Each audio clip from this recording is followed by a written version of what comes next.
अल्लाह के घर में आके मिनट जोड़े जाते हैं। 3 मिनट ज्यादा हो गए, 4 मिनट ज्यादा हो गए, कुछ तो हया किया करो। तुम्हें मस्जिदों की जमीनें काटती हैं और लोगों तरीके बदल दो। खाने में मिनट देखा करो, कितना टाइम हमने खाने में खर्च कर दिया। चाय में मिनट लगाया करो, कितने मिनट खर्च किए हैं। बाकी जितने मिल जाएं मुस्तफा के दीन के नाम कुर्बान कर दिया। बहुत अच्छा पैगाम। बात समझ में आ रही है आपके? मेरे नबी ने, मुस्तफा ने मदीना छोड़ दिया। किसके लिए छोड़ा? उम्मत के लिए। 3 दिन हो गए, शहर मदीना की गलियां सूनी। सहाबा मस्जिद नबवी में आते, दिल नहीं लगता है।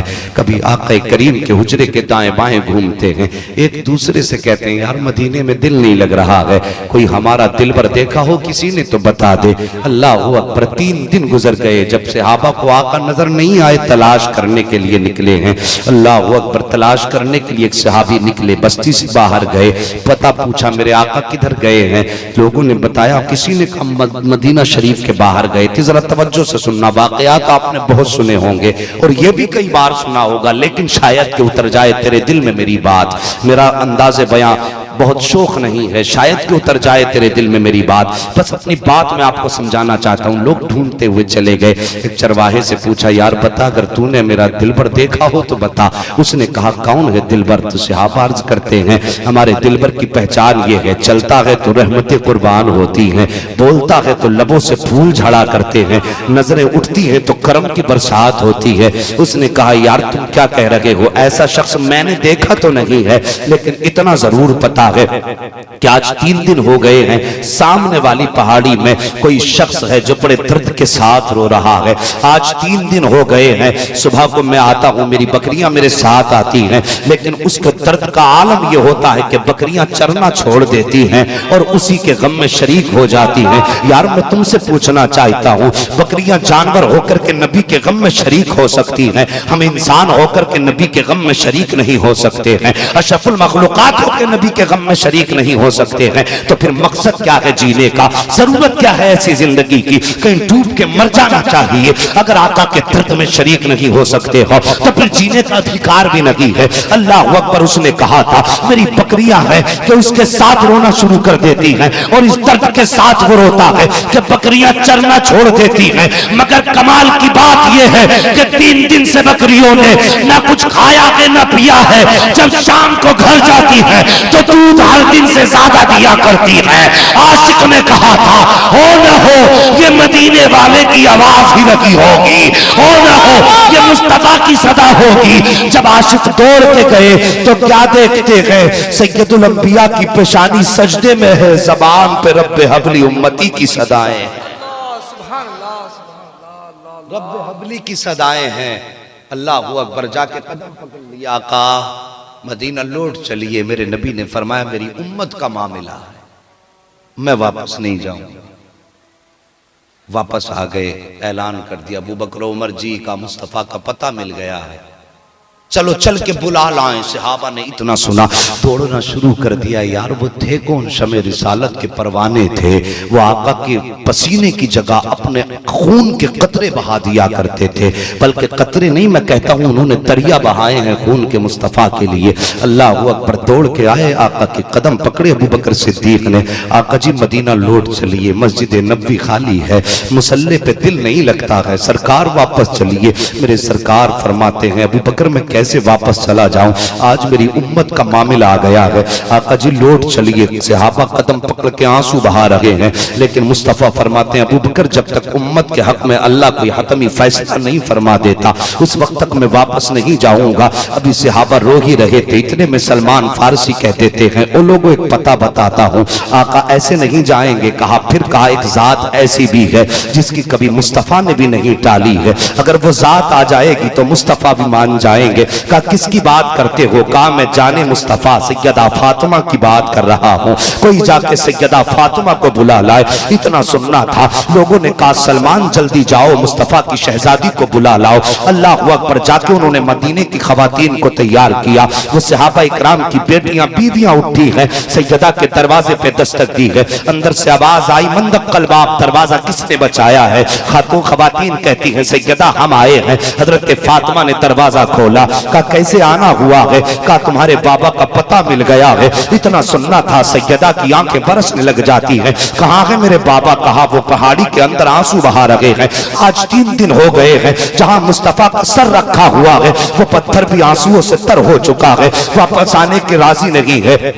इतना सुनना था। सैयदा ने आवाज दी मेरे हसनैन कहाँ हैं? दोनों शहजादे आए हैं। दानी जानिब हसन का हाथ थामा है, बाएं हाथ में हुसैन का हाथ थामा है। सैयदा जब लेके चली शहजादों को और गार के दरवाजे पर पहुंची है, और कौम की बेटियों जरा तुम भी दिल पे हाथ रख करके सुनना, शायद कि उतर जाए तेरे दिल में मेरी बात। अल्लाह अकबर। सैयदा फातिमा तो ज़हरा आई है। सारे सहाबा गार से बाहर निकल जाते हैं। नबी की बेटी ने बाप के कदम पकड़ लिए हैं। अब्बा जान लौट चलिए। हसनैन करीमैन रोज पूछा करते हैं अम्मी नाना कहाँ है? नाना के बगैर जी नहीं लगता है। पापा जी लौट चलिए। इतना जुमला मेरे मुस्तफा ने सुना है। आका इरशाद फरमाते हैं ए फातिमा, आज मेरी उम्मत का मामला आ गया है, मैं वापस नहीं जाऊंगा। जैसे इतना सुना है, सैयदा कहती है अब्बा मामला क्या है? आका फरमाते हैं मुझे जिब्रील ने आकर के बताया है अल्लाह क़यामत के दिन मेरी उम्मत को जहन्नम में डालेगा। ए फातिमा, जिस उम्मत के लिए ताइफ में पत्थर खाए हैं, जिस उम्मत के लिए रास्तों के कांटे मैंने अपने पैरों में लिए हैं,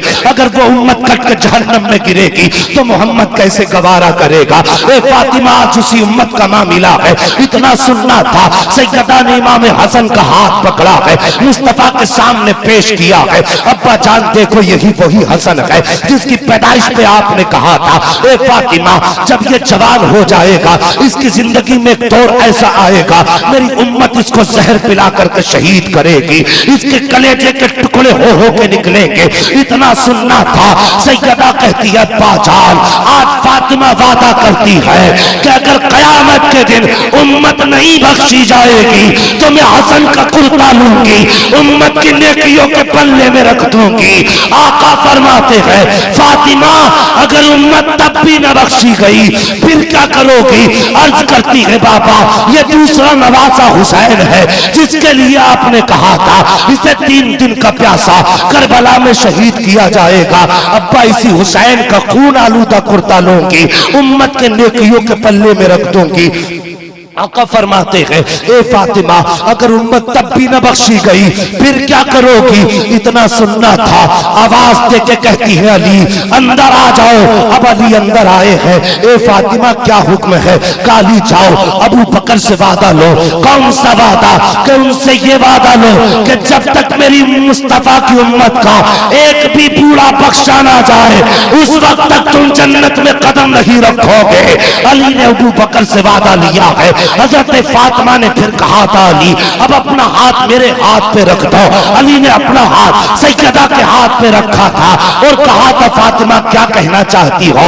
काला अली वादा करो कि मैं तुम उस वक्त तक जन्नत में नहीं जाओगे जब तक मुस्तफा की उम्मत का एक भी जवान बाकी रह जाएगा। जैसे इतना कहा है उसके बाद सैयदा कहती है अली मैं वादा करती हूँ मैं उस वक्त तक जन्नत में नहीं जाऊंगी जब तक आका की उम्मत की एक भी बेटी जन्नत से बाहर रह जाए। ओ लोगों जब ये बातें हुई ना मेरे नबी ने फरमाया फातिमा उम्मत तब भी न बख्शी गई फिर क्या करोगी? तुम्हें तो सोने से फुर्सत नहीं मिलती, जरा सा तमाशा क्या मिल गया, हमें तो मजे लेने से फुर्सत नहीं मिलती। अल्लाह की कसम मुस्तफा का खून है दीन में शामिल, दीन की बुनियादों में आका का खून लगा है। ये इतनी सस्ती बिल्डिंग नहीं बन गई है, मुस्तफा का खून लगा है ओ लोगों, आका फरमाते हैं फातिमा उम्मत तब भी न बख्शी गई, फिर क्या करोगी? अल्लाह अकबर। अब जरा कलेजा थाम के बैठना, अब मेरी बात को दिल से सुनना। जैसे इतनी बात मेरे नबी ने फरमाई है, सैयदा की चीख निकल जाती है। सैयदा फातिमा तो ज़हरा कहती हैं अब्बा फिर भी उम्मत नहीं बख्शी जाएगी। मेरे नबी फरमाते हैं फातिमा वो बड़ा बेनियाज है, अगर चाहेगा तो कबूल कर लेगा नवासों की कुर्बानी, और अगर नहीं चाहेगा तो मुंह पे मार देगा, वो बड़ा बेनियाज है। अल्लाह अकबर। जैसे इतना कहा है, सैयदा कहती है अब्बा जी आप सजदे से सर कब तक नहीं उठाओगे? जैसे इतना जुमला सुना है, आका फरमाते हैं फातिमा जब तक उम्मत के हक में रब फैसला नहीं फरमाएगा तब तक मैं सजदे से सर नहीं उठाऊंगा। इतना सुनना था। सैयदा कहती है अब्बा जान ठीक है, आप भी सजदे में सर रखिए। अब आपकी फातिमा भी सजदे में सर रखने जा रही है। जब तक आप सर नहीं उठाएंगे तब तक फातिमा भी सर नहीं उठाएगी। अभी इतना कहा था, रब ने फरमाया जिब्रील अर्ज करते जी रब्बे जलील कहा हो आले परवरदिगार मैं सिदरतुल मुंतहा पे हूँ। रब ने फरमाया जिब्रील ये सिदरतुल मुंतहा पे बैठने का वक्त नहीं है, जब महबूब की बारगाह में चला जा और जाके कह दे ए आका आज बेटी सवाली बन के आई है और बेटियों को खाली हाथ नहीं लौटाया जाता है। ए मुस्तफा रब फरमाता है महबूब सजदे से सर उठा ले और सुन ले कयामत के दिन जन्नत भी तेरी होगी, उम्मत भी तेरी होगी। इशारा करना तेरा काम, जन्नत देना मेरा। नारे तकबीर, नारे रिसालत।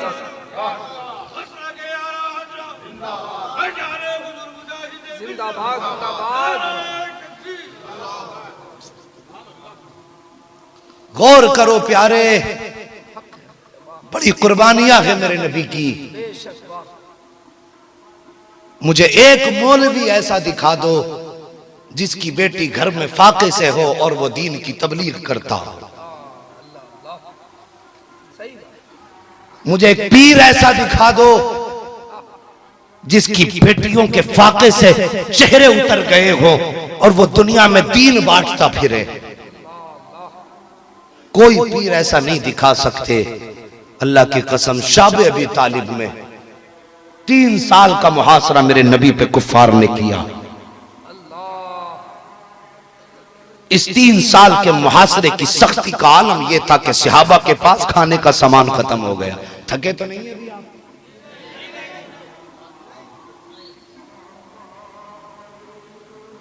आका के सहाबा के पास सारा सामान खत्म हो गया।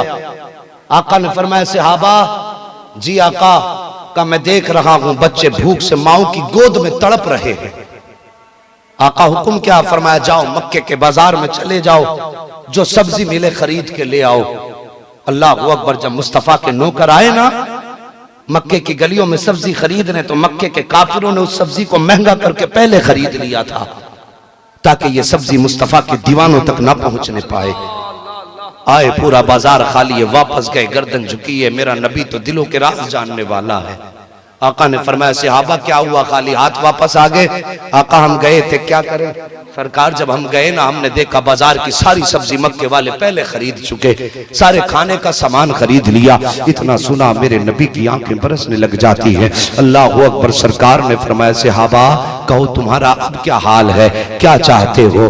अल्लाह अकबर। मेरे नबी करीम सरवर कौनैन सल्लल्लाहु तआला अलैहि वसल्लम के आशिकों का जज्बा देखो यार। आज के बाद इंशाअल्लाह कभी जलसा छोड़ के बिस्तर में नहीं लेटोगे। जब भी तुम्हें पता चलेगा कोई नबी का जिक्र करने आया है तो तुम कह दोगे यार बस्तर प्यारा नहीं, हमें तो मदीने वाले का जिक्र प्यारा है, हम बस बिस्तर छोड़ देंगे, आका का जिक्र नहीं छोड़ेंगे। अब जरा गौर से सुनना प्यारे। आका फरमाते सहाबा तुम्हारा क्या हाल है? सहाबा अर्ज करते हैं आका जी हम अपनी जानें कुर्बान कर सकते हैं, बच्चों को तड़पता देख सकते हैं। आका फरमाते सहाबा तुम्हारी मर्जी है। अब शिद्दत का आलम यह है मैं देख रहा हूं बच्चे माओ की गोद में तड़पने लगे हैं। जानते हो शाबे अबी तालिब का दर्द कैसा था तुम्हें पता नहीं है प्यारे।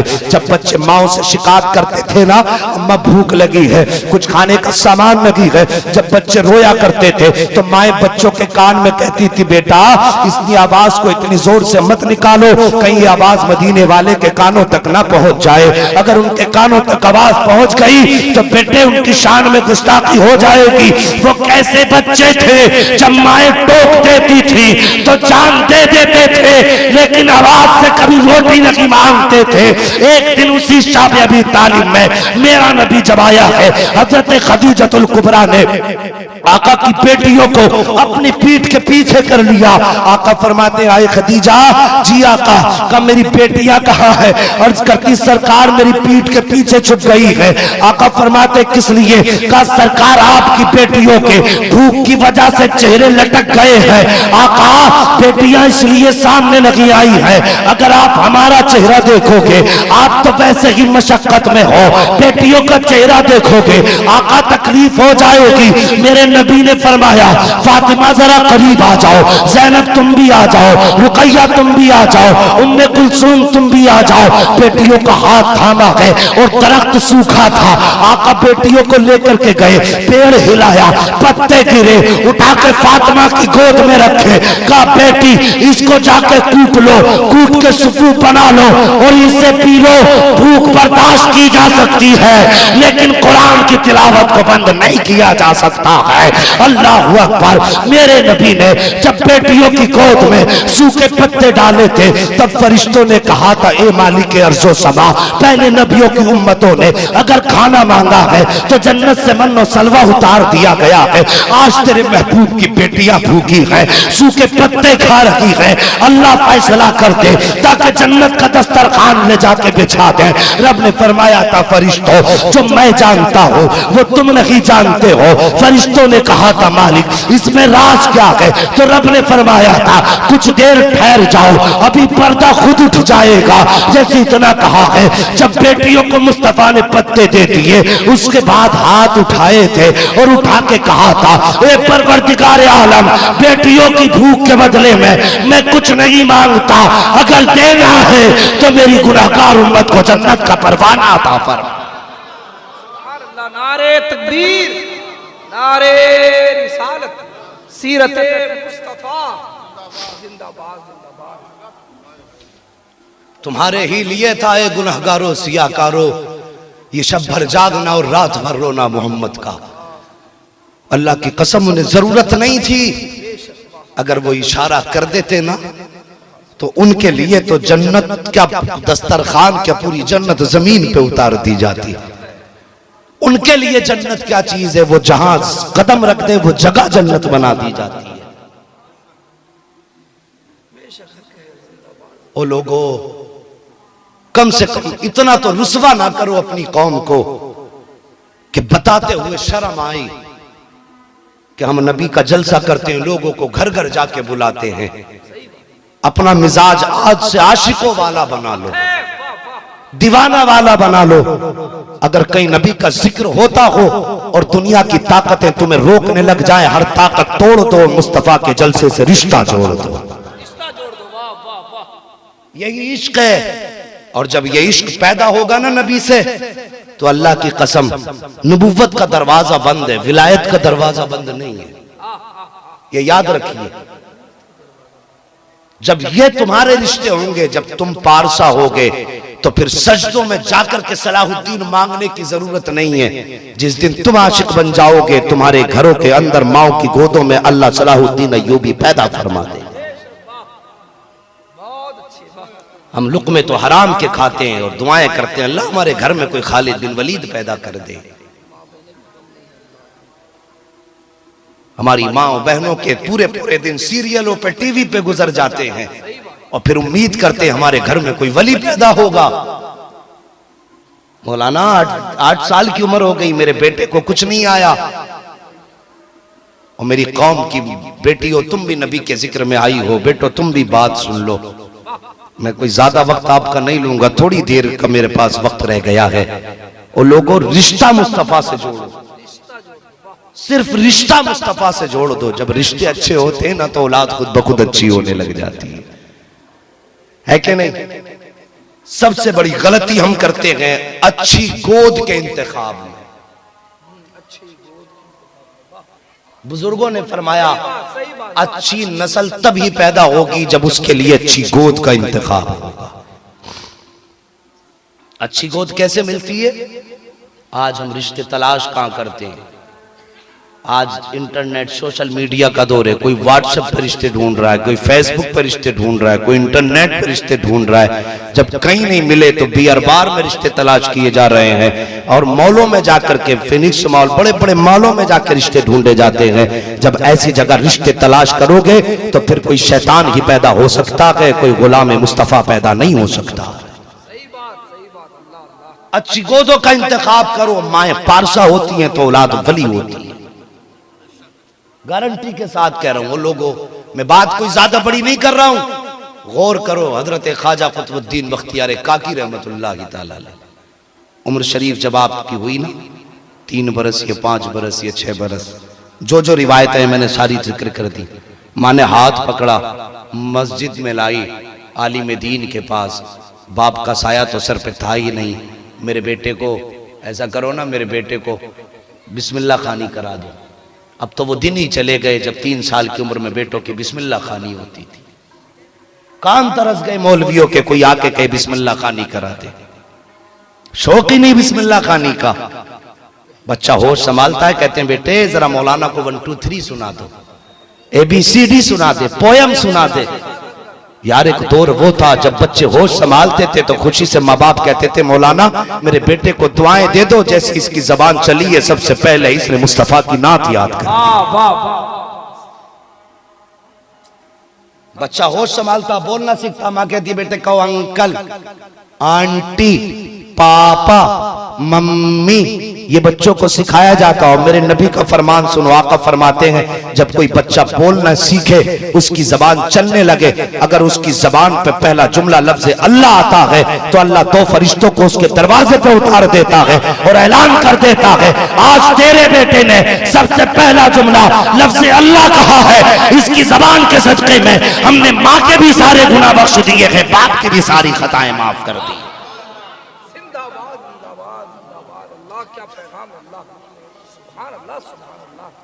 गौर तो करो, क्या सिखाते हो बेटों को पैदा होती सबसे पहले लफ्ज अल्लाह कहलाया करो। जब बच्चा लफ्ज अल्लाह सबसे पहला जुमला कहता, अल्लाह माँ बाप की सारी खताएं बख्श देता। वो तो निहायत सस्ता सौदा बेच रहे हैं जन्नत का। हम मुफलिस क्या मोल चुकाएं, अपना हाथ ही खाली। इतनी सस्ती मुस्तफा ने जन्नत कर ली, वो नहीं खरीदी जा रही। गौर करो, गोदे अच्छी होती हैं तो नस्ल अच्छी होती है। मेरे आका ने फरमाया लोगों निस्बतों का ख्याल रखना। तवज्जो है आपकी, नींद तो नहीं लग रही है? जरा बोल दो या रसूल अल्लाह, सुभान अल्लाह। निस्बतों का ख्याल करो। आका ने फरमाया कोई अपनी निस्बत खसाबी से जोड़ेगा, कोई कहेगा मैं पठान हूँ, कोई कहेगा तुर्क हूँ, कोई कहेगा अंसारी हूँ, कोई कहेगा शेख हूँ। आज हमारी कौम का मामला यही झगड़े हैं। शेख कहता मैं सिद्दीक अकबर से हूँ और पठान कहता है कि जी मैं तो फारूक आजम से हूँ। कोई कहता अंसारी है तो कहता मैं मदीने से ताल्लुक रखता हूँ, कोई कहता मैं मक्के से मुहाजिर हूँ। यार ये झगड़े क्यों करने लगे हो? मुस्तफ़ा ने ये झगड़े तो उम्मत को नहीं दिए थे। आका ने फरमाया निस्बतों का ख्याल करना। निस्बतों का ख्याल खसाबी, पठानी, सारी और बिरादरियों में नहीं है। निस्बतों का ख्याल ये है, मुस्तफा फरमाते हैं अगर कोई औलाद पैदा हो और उसका नाम रखो तो मोहम्मद की निस्बत छोड़ देना। जब तक वो जिंदा रहेगा अल्लाह का फरिश्ता कयामत तक उसकी हिफाजत करता रहा। लाजवाब लाजवाब, बहुत अच्छा पैगाम, अल्लाह अकबर, बहुत खूबसूरत पैगाम। कामयाब कामयाब कामयाब। बस 5 मिनट जरा बर्दाश्त करने बोल दो जरा सुभान अल्लाह। ऐसे नहीं, मैंने 3री मरतबा आपसे कहा सुभान अल्लाह बोलने, तो 2री मरतबा कहा। मैं आदी भी नहीं हूं बार बार कहलवाने का। जरा आपकी बेदारी देखना चाहता हूं। अगर जाग गए तो 5 मिनट और बोलूंगा, वरना हट जाता हूं। बोलो जरा सुभान अल्लाह। अल्लाह सलामत रखे। जिन्होंने बगैर कहे हाथ उठा दिए, अल्लाह आज की रात उन्हें मुस्तफा का दीदार अता फरमा दे। आमीन कह दिया करो। पता नहीं जलसे में कौन अल्लाह वाला ऐसा बैठा हो या इन उलमा में से कौन ऐसी बाबरकत शख्सियत हो, कौन ऐसी जात हो अल्लाह जिसके सदक़े में हम सब की दुआएं कबूल कर ले। पता तो कुछ नहीं है ना, पता कुछ नहीं है किसी का भी। तवज्जो करना। तो निस्बत मुस्तफ़ा के नाम से जोड़ो। बेटियों के नाम की निस्बत सैयदा फातिमा के नाम से जोड़ो। बहुत अच्छा पैगाम। उनके नाम से जोड़ दो। आका ने बड़ा अच्छा तरीका बताया, फरमाया जो अपनी बेटी का नाम मेरी बेटी के हाथ नाम पे रखेगा वो तन्हा नहीं, उसकी बेटी का हाथ पकड़ के मेरी बेटी जन्नत में लेके जाएगी।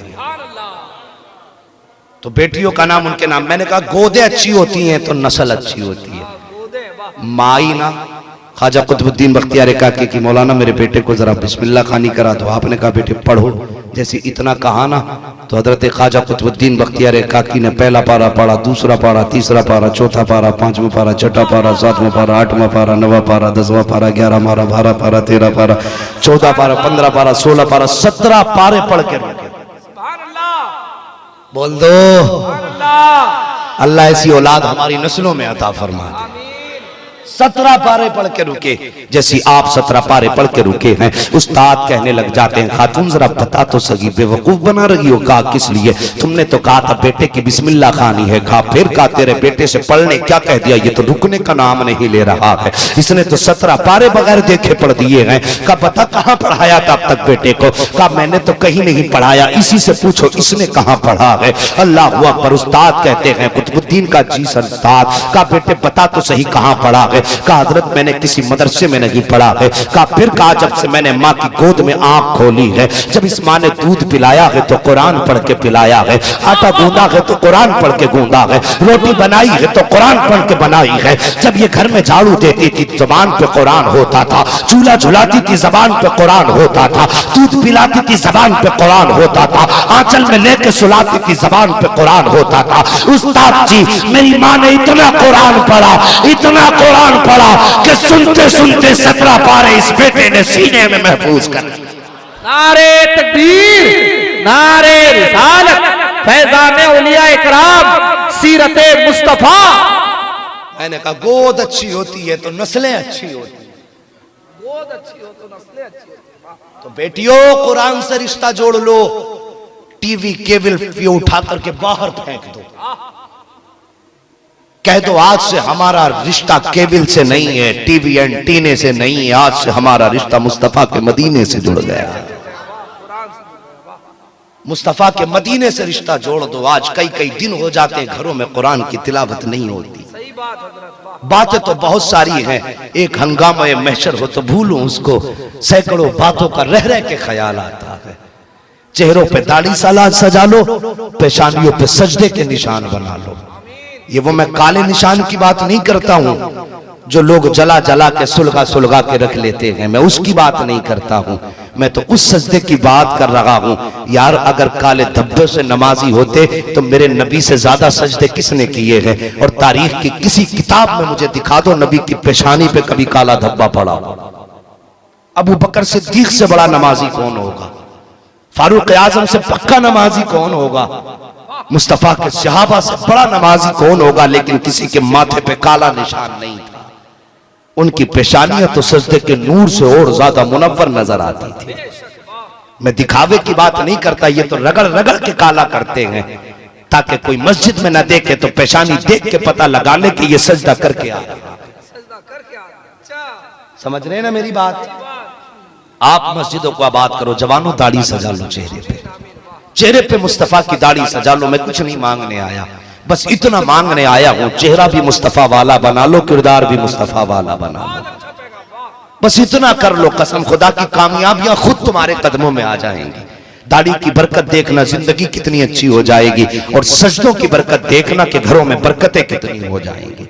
गारंटी से कह के जा रहा हूं, अगर मेरी बात गलत हो जाए तो मेरा सर कलम कर देना। मैं आपके उड़ीसा में आते जाते रहता हूं, जितनों ने आज तक मेरे सामने दाढ़ी रखी है, जब भी मिलते कहते हैं मौलाना जब से दाढ़ी रखी है अल्लाह ने जिंदगी की बरकतें बदल डाली हैं। अजीब रंगत आ गई है दाढ़ी में, जिनकी है ही नहीं उन्हें बरकतों का पता क्या है। चेहरों पे दाढ़ी सजा लो, मुस्तफा के आशिक बन जाओ, कम से कम ऐसी सूरत तो बना लो जब कब्र में पहुंचो इधर फरिश्ते आए, उधर मुस्तफा तशरीफ लाए। अगर फरिश्ते उठा के बैठा दे और आका के बारे में पूछने लगे कि इनके बारे में क्या कहता था, इनके बारे में तेरा गुमान क्या था। अगर रिश्ता बरेली से है, रिश्ता मुजाहिद मिल्लत की चौखट से है, तो उठ के आशिक कहेगा, चेहरे पे दाढ़ी होगी, मुस्तफा की सुन्नत होगी, उधर आका मुस्कुराने लग जाएंगे। जब आका मुस्कुराएंगे तो आशिक कहेगा, इनके बारे में पूछते हो कि इनके बारे में मैं क्या कहता था, तो आशिक मुस्कुरा के कहेगा, सरवर कहूं के मालिक हो, मौला कहूं तुझे, बागे खलील का गुले जेबा कहूं तुझे, तेरे तो वस्फ है तनाकी से है भरी, हैराकू मेरे शाह, मैं क्या क्या कहूं तुझे, लेकिन रज़ा ने खत्म सुखन इस पे कल दिया, खालिक का बंदा खल्क का आका कहूं तुझे। अरे इनके बारे में पूछते हो तो सुनो, इन्हें जाना, इन्हें माना, न रखा गैर से काम, लिल्लाहिल हम्द में दुनिया से मुसलमान गया। नारे तकबीर, नारे रिसालत, अज़मते मुस्तफा। ओ लोगो, वमा अरसलनाका इल्ला रहमतल लिल आलमीन। ए महबूब, हमने आपको सारे जहान के लिए रहमत बना करके भेजा। अल्लाह की कसम, ऐसा नहीं मेरे नबी में जलाल न था। सहाबा इकराम फरमाते, आका को जब जलाल आता था ना, जलाल, तो सरकार की दोनों अबरूए मुबारक के दरमियान एक रग थी जिसको रगे हाशमी कहा जाता है, वो जलाल की वजह से फड़कने लगती थी। और सहाबा फरमाते, आका का ये आलम देख करके हमारे होश उड़ जाते थे। एक दिन मेरे नबी मिंबर शरीफ पे बैठे और कहने लगे, वल्लदी नफ्सी बियदी, मुझे उस जात की कसम है जिसके कब्ज़ और कुदरत में मोहम्मद की जान है। जलाल में फरमाया, सहाबा फरमाते, पहली बार आका ने कहा ना, हम कांप गए। दूसरी मर्तबा आपने फरमाया, सहाबा फरमाते, हम पे इतनी दहशत थी, हम एक दूसरे से टकराने लग गए। वो फरमाया, जब तीसरी मर्तबा आका ने ये कसम फरमाई ना, कहते फिर हमारे होश ही खत्म हो गए। आका ने 3 मर्तबा ये कसम इरशाद फरमाई। रावी ने पूछा, बताओ इस कसम के बाद आका ने क्या कहा था? सहाबा कहते हैं, कुछ होश हो तब बताएं ना, कहा क्या था? हमें तो होश ही नहीं रहा था। इतना जलाल भी मुस्तफा को आता था, लेकिन जानते हो, रब ने महबूब को रहमत बना के भेजा था। इसलिए आका ने कभी किसी पे जलाल नहीं फरमाया। जब भी मिलते थे मुस्कुरा के मिलते थे, जिससे बात करते थे इस अंदाज में बात करते थे कि सामने वाला खुद ब खुद मुस्कुराने लग जाता था।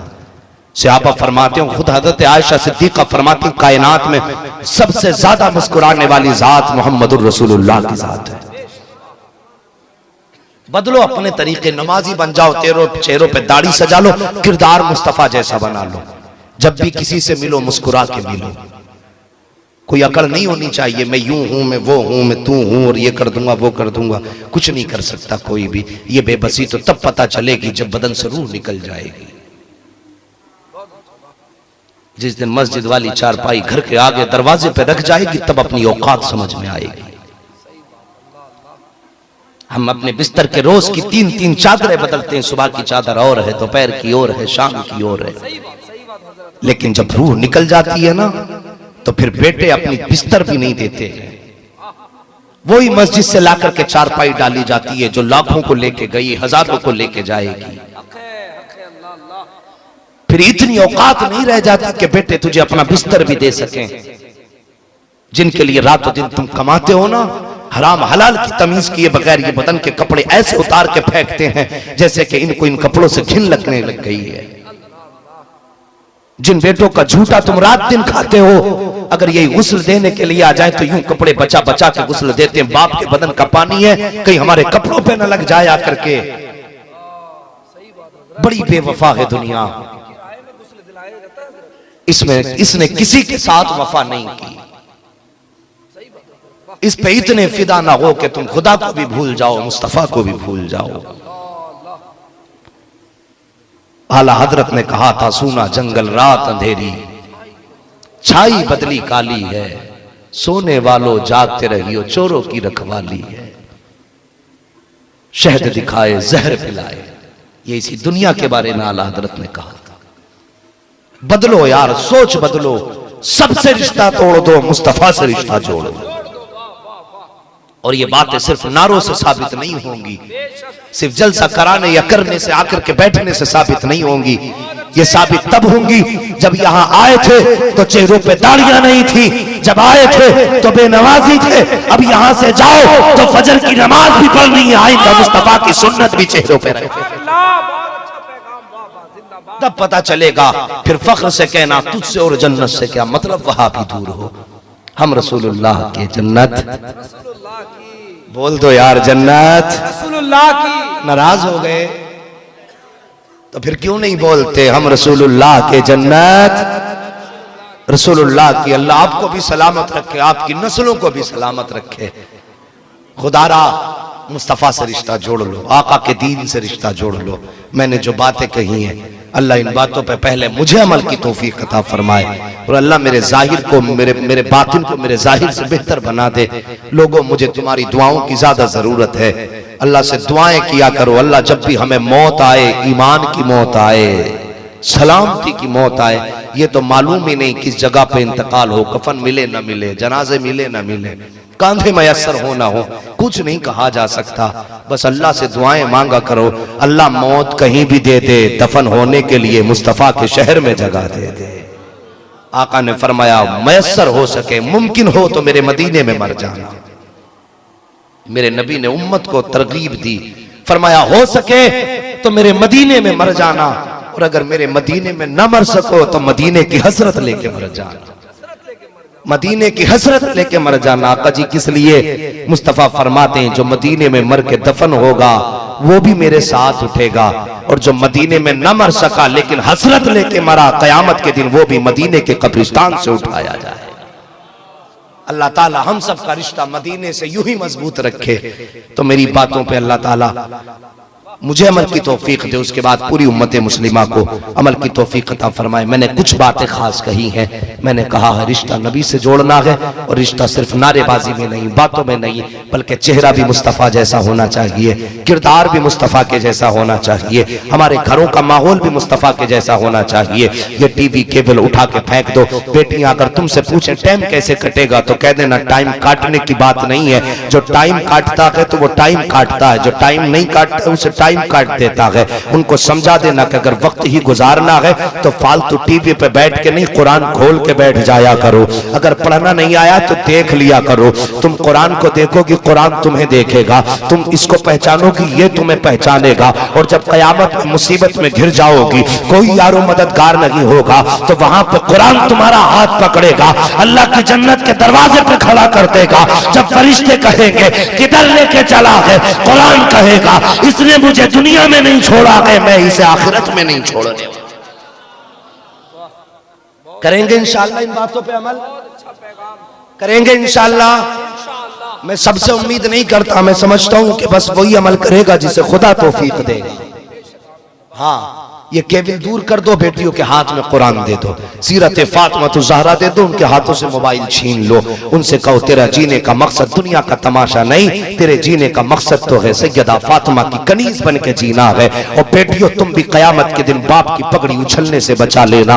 जब तुम कयामत के दिन बुलाई जाओगी, तुम्हारे माँ बाप की गर्दनें शर्म से झुक जाएंगी। ऐसे काम करके चली जाओ जब बात तुम्हारी आए और फरिश्ते आवाज दे के कहे फला की बेटी आए, फातिमा ज़हरा के साथ जन्नत में चली जाए, तो ऐसे आलम में आना, उधर तुम मुस्तफा के चादर के साए में आना, इधर बाप के सर पे आका करीम की रहमत का झंडा लहराना चाहिए। हमारे मुआशरे में सुधार पैदा हो।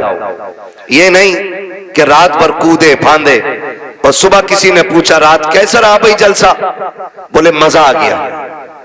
सुना क्या सुना था जलसे में कि ये याद नहीं रहा। इस तरह के जलसों से कोई फायदा जमीनी तौर पे होने वाला नहीं है। ठीक है, इसलिए मैं आपसे कहूंगा कि जितनी देर बैठे ना, इस नजरिए से बैठे कि बात सच्ची होगी तो दिल पे लिख के लेके जाएंगे, लिखेंगे इंशाल्लाह। सर न हिलाइए, अब हर जगह पढ़े लिखे लोग हो गए। यहां पे स्कूल है स्कूल, मदरसा है, हाँ जी, तो फिर सर हिलाने की जरूरत क्या पड़ गई।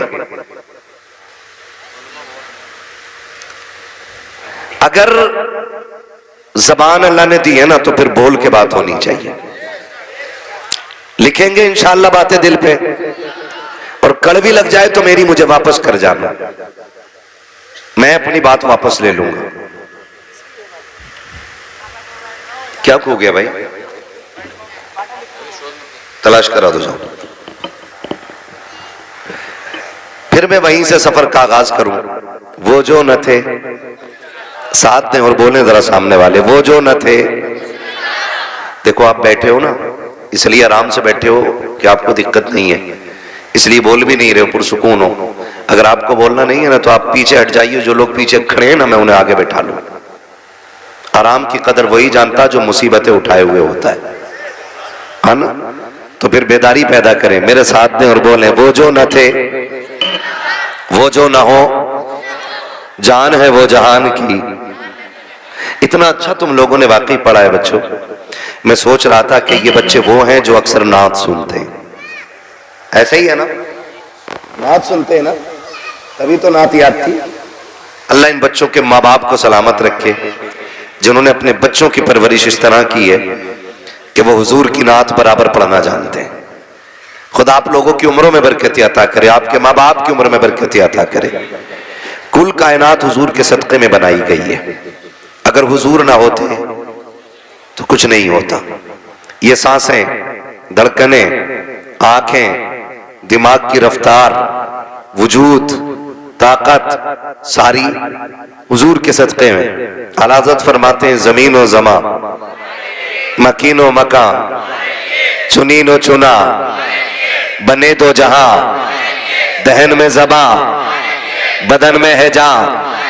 हम आए यहां, उठे भी वहां, सबा वो चले कि बाग फले, वो फूल खिले कि दिन हो भले, लिवा के तले सना में खुले, रजा की जबा, रजा की जबा तुम्हारे लिए। हुजूर आए तो कायनात मुस्कुराने लगी, हुजूर आए तो जीने का उसूल मिला, हुजूर आए तो बेटियों को जीने का हक मिला। हुजूर की विलादत का महीना चल रहा है, हर तरफ झंडे ही झंडे नजर आ रहे हैं, हर तरफ रोशनी रोशनी नजर आ रही है। मैं तो कहता हूं कि जब हम लोग सफर करते हैं ना और किसी गांव की मस्जिद के मीनार पे झंडा नजर आता है ना, तो ऐसा लगता है ये गांव हुजूर के आशिकों का गांव है।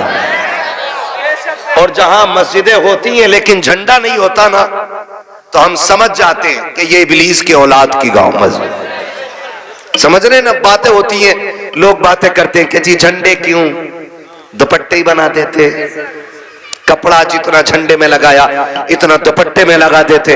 हम तो खुल के कहते हैं तू गरीब बच्चियों की लिस्ट लेके आ, खुदा की कसम हम सुन्नी बरेली वाले लोग हैं, हम झंडे भी बराबर लगाएंगे, दुपट्टे भी बराबर बांट के दिखाएंगे, है ना। खाली मुस्कुरा रहे, बोल दो सुभान अल्लाह भाई।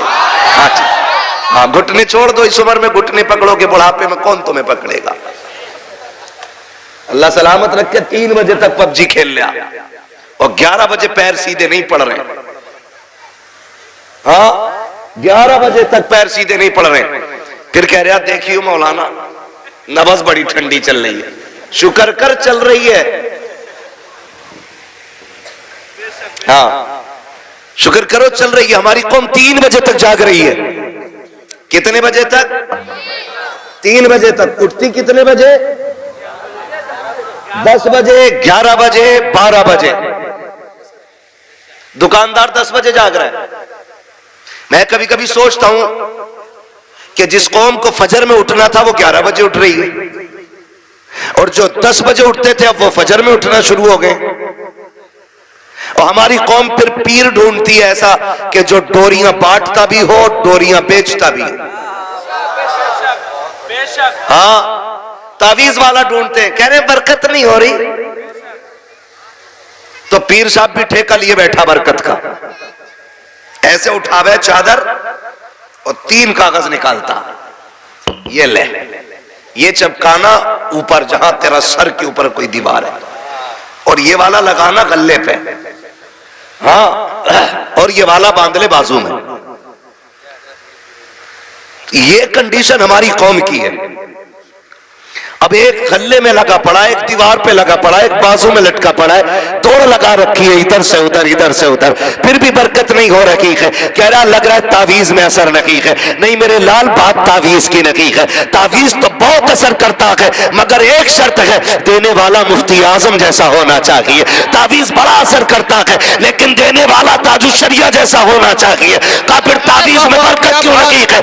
वजह सिर्फ इतनी है, न लेने वाला सही है, न तावीज देने वाला सही है। का मेरे घर के झगड़े मिटा दो, और जाके भी उससे कहा जिसकी बीवी से 6 महीने से नहीं बनती है, मुझे बता तो सही, जिससे घर नहीं संवारे जाते वो तकदीरें क्या संवारेगा? अगर बरकतें चाहते हो, सुबह उठो, मस्जिदों में चले जाओ, फजर पढ़ के सजदा करके रब को रो के दिखा दो, खुदा करम के दरवाजे खोल के तुम्हें दिखा दो। नारे तकबीर, नारे रिसालत, मसलके आला हजरत, बस्ती बस्ती करिया करिया, बस्ती बस्ती करिया करिया, नारे तकबीर।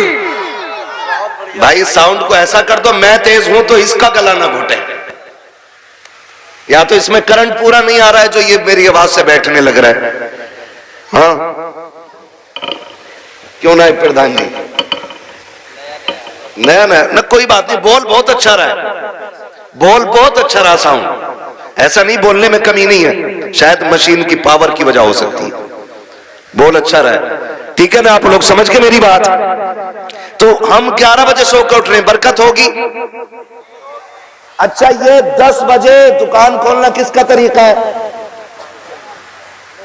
किसका? ईसाइयों का। क्यों?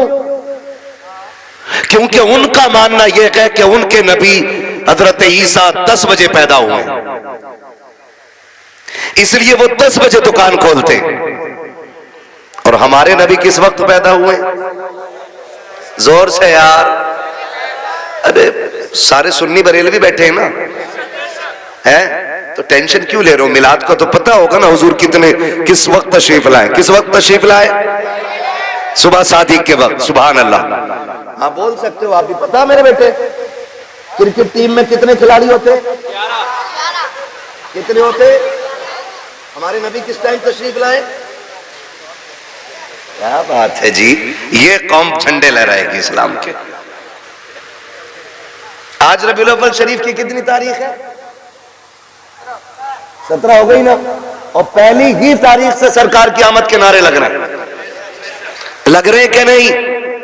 आवाज आती है नात खानी मौत भी हमसे छुड़ा सकती नहीं, कब्र में भी मुस्तफा के गीत गाते जाएंगे, है ना भाई? तो किस टाइम हुजूर तशरीफ लाए? सुबह सादिक के वक्त। तुम सुन्नी को किस वक्त उठना चाहिए? और उठ कितने बजे रहा है? लानत नहीं बरसेगी तो रहमत किधर से आएगी? अल्लाह को नाराज करके, और फिर आगे बढ़ने की सोचते हम लोग। सुन, फजर पढ़, सजदे करके रब को रोके दिखा, अल्लाह राजी हो गया ना तो किसी डोरी की जरूरत नहीं है, और रब नाराज है ना तो तावीज नहीं, पूरा पीर गले में लटका लेना। पीर भी फाके से मरेगा, मुरीद भी फाके से मरेगा। रोजी कौन देता है? रोजी कौन देता है? बोलो जोर से, रोजी कौन देता है? रज़्ज़ाक़ कौन है? क्यों भूल जाते हो यार? रज़्ज़ाक़ कौन है?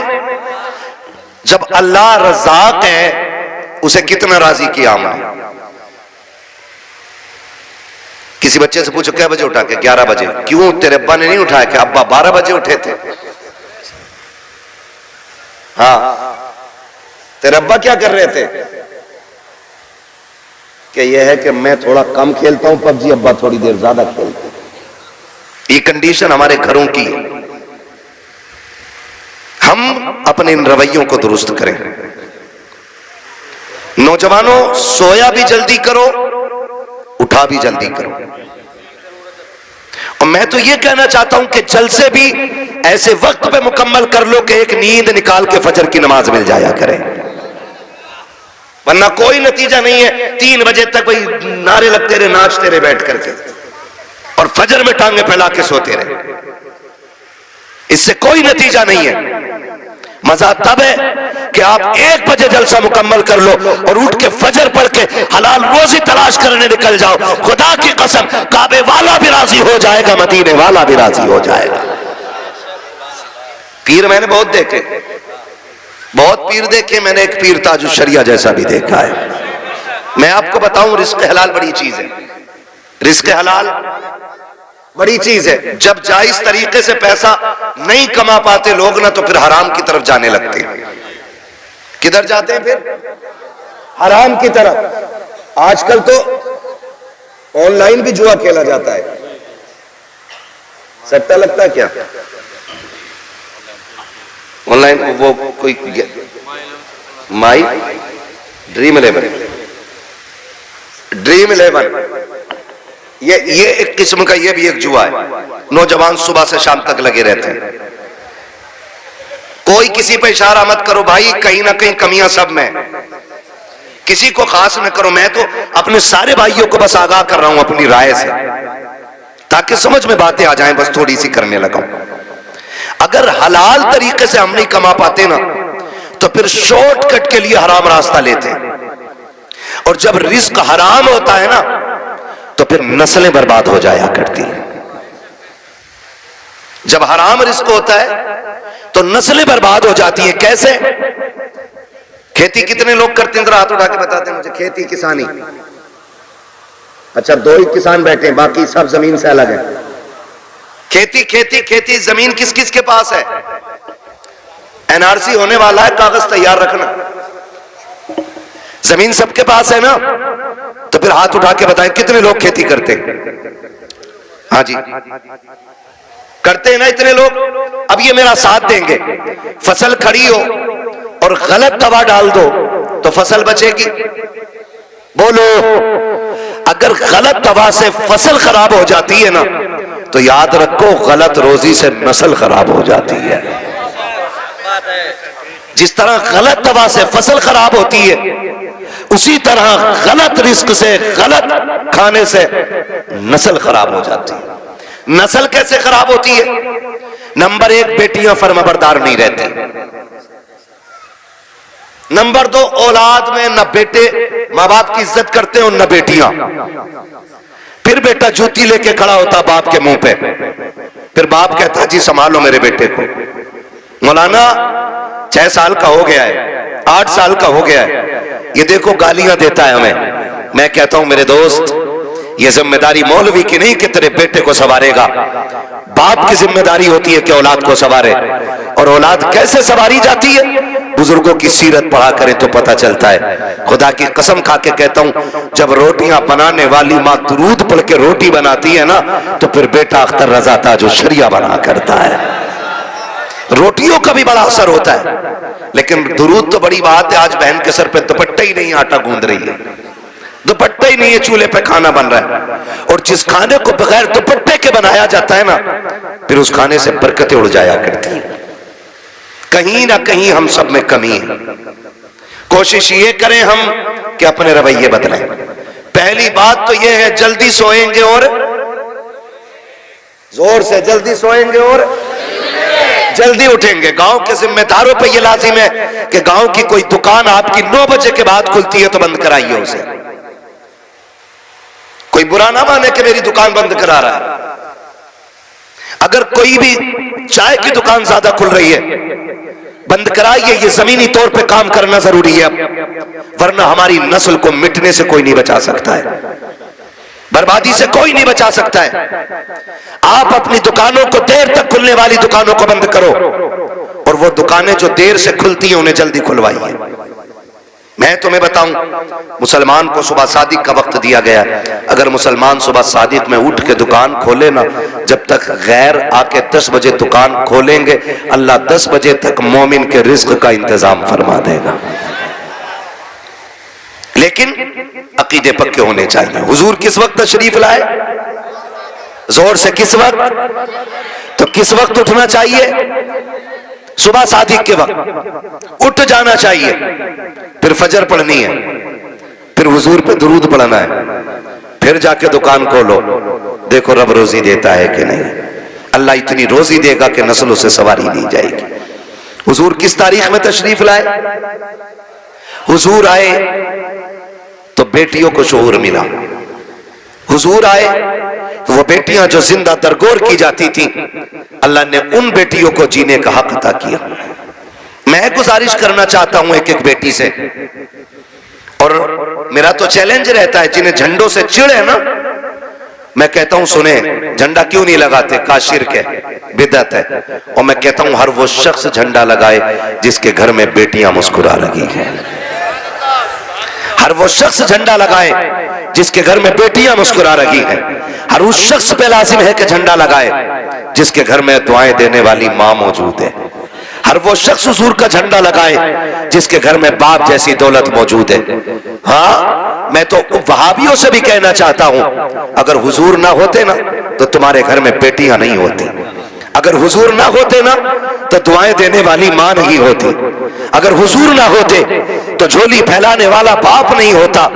ये इतनी बड़ी बड़ी दौलतें मिली है तो 12वीं वाले मुस्तफा के सदक़े में मिली है। हुजूर आए हैं तो बेटियां मिली हैं। और बेटियों से भी हाथ जोड़ के गुजारिश करना चाहता हूं, जब कभी तेरा जी चाहे ना बेटी कि तू फैशन के नाम पे दुपट्टे सर से उतारे, कभी तेरे दिल में ख्याल आए कि फला की बेटी ने ऐसा ड्रेस पहना है, मैं भी ऐसा ही ड्रेस पहनूंगी जिसमें गैरत का जनाजा निकलता हो, तो बाप का चेहरा बाद में देखना, मदीने वाले का चेहरा पहले देख लेना। इसलिए कि जिसके दीन से बगावत कर रही हो उसी ने तुम्हें जीने का हक दिया है, उसी ने तुम्हें जिंदा रहने का अधिकार दिया है। अगर वो ना होता ना तो आज भी तुम जिंदा दफन कर दी जाती, आज भी तुम बोझ होती बाप के सीने पर, आज भी मुआशरे में कोई तुम्हारा वकार ना होता। मैं बेटियों से कहना चाहूंगा, खुदारा हुजूर के दिए हुए दीन की कदर करो, इसलिए कि एहसान तो सब पे है मुस्तफा का, लेकिन बहुत बड़ा एहसान आमिना के लाल ने आपके ऊपर किया है कि आपको जिंदगी बख्शी है, आपको जीने का हक दिया है। खुदा की कसम खा के कहता हूं, हुजूर नहीं आए थे ना तो औरत को इंसानों में से समझा ही नहीं जाता था। एक औरत को इंसान माना ही नहीं जाता था, जबकि वो मर्द को जन्म देती थी, मर्द को पालती थी, मर्द को पैदा करती थी, लेकिन उसको इंसान लोगों ने तस्लीम ही नहीं किया। कहा क्या है ये? कहा ये लोगों का दिल बहलाने का सामान है।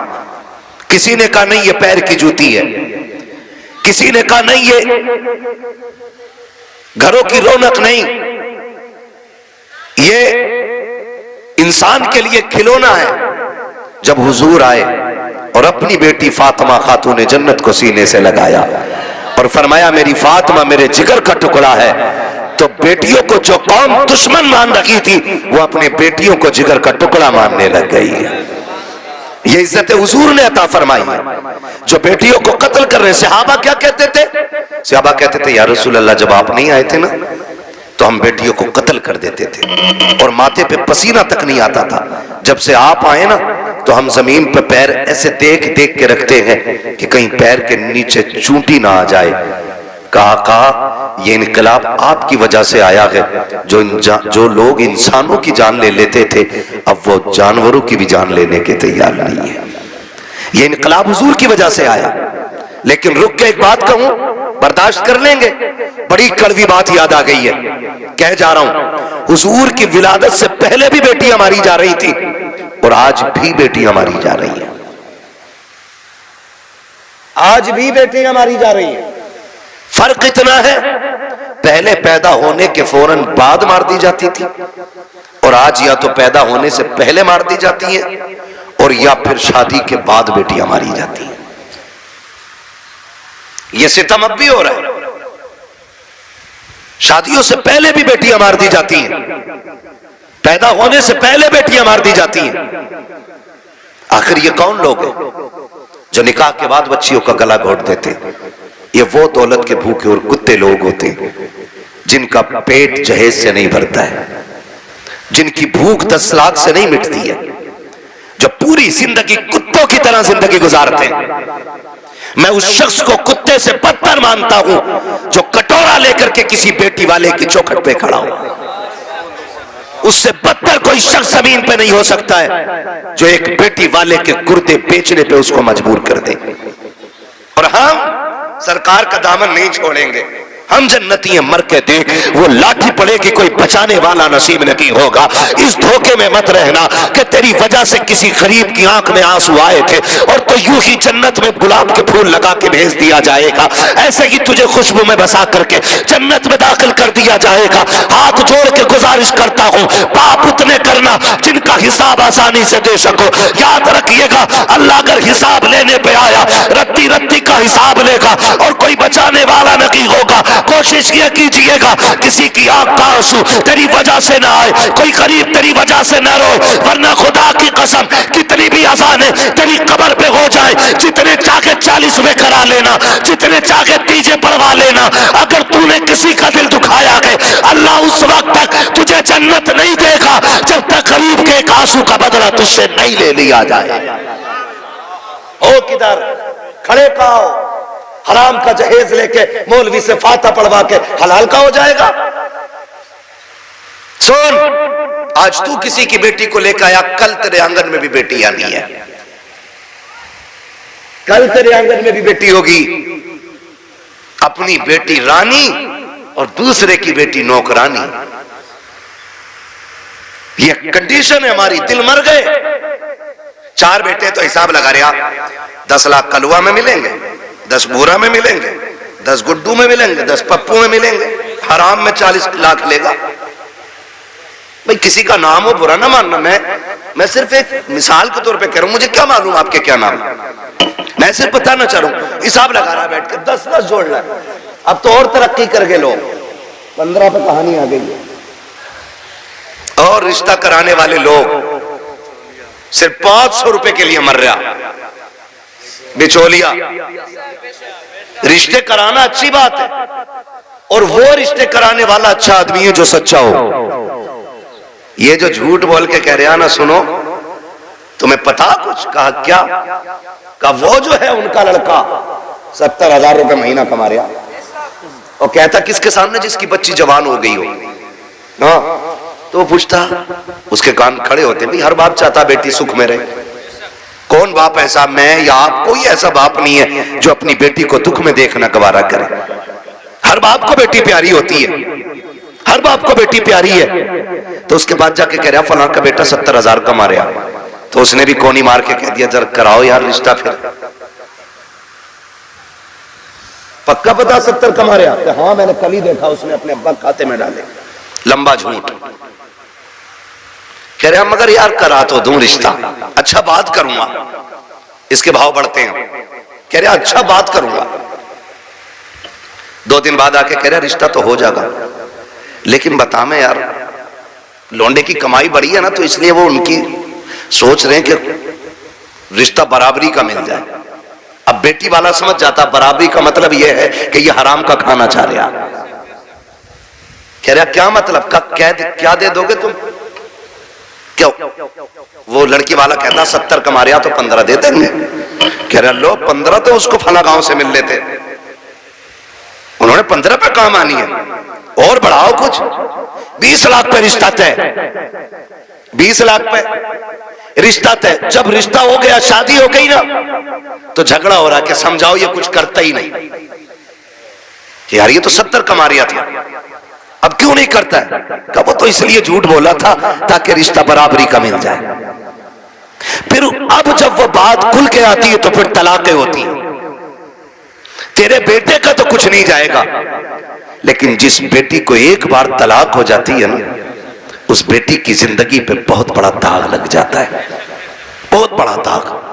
और बेटियों की इज्जत इतनी नाजुक होती है, तलाक तो अलग साहिब, छोड़ना तो अलग की बात है। अगर लड़की को देखने वाले आकर के एक बार जाकर के ये कहते लड़की पसंद नहीं आई है, तब लोग उस लड़की में कीड़े पैदा करना शुरू कर देते हैं। कोई कहता है कि चलन अच्छा नहीं होगा, कोई कहता है कि बच्ची का घरवार अच्छा नहीं होगा, कोई कहता है कैरेक्टर अच्छा नहीं होगा, कोई कहता नहीं नहीं नाक नक्शे की कमी रह गई होगी, कोई कहता देने के लायक नहीं है। इतनी बातें लड़की में पैदा की जाती है। और तुम्हें खुदा का वास्ता है, मिलाद वाले मुस्तफा का वास्ता हाथ जोड़ के कहता हूं, जब बेटियों की रिश्ते की बारी आया करे तो शद्दाद हमान न बना करो, नमरूद और फिरौन ना बना करो, दुनिया में हाकिम ना बना करो। अगर बेटी की चाहिए आपको तो किसी पे जबरन बेटी ना लो, दौलत के साथ बेटी ना लो, बल्कि झोली फैलाओ, भिखारी बन जाओ और के खुदा के वास्ते बेटी दे करके हमारी नस्लों को इज्जतें दे दे। खुदा की कसम, जब बेटियां ऐसे आती हैं तो फिर नस्लों में खालिद बिन वलीद जैसे लाल पैदा होते हैं।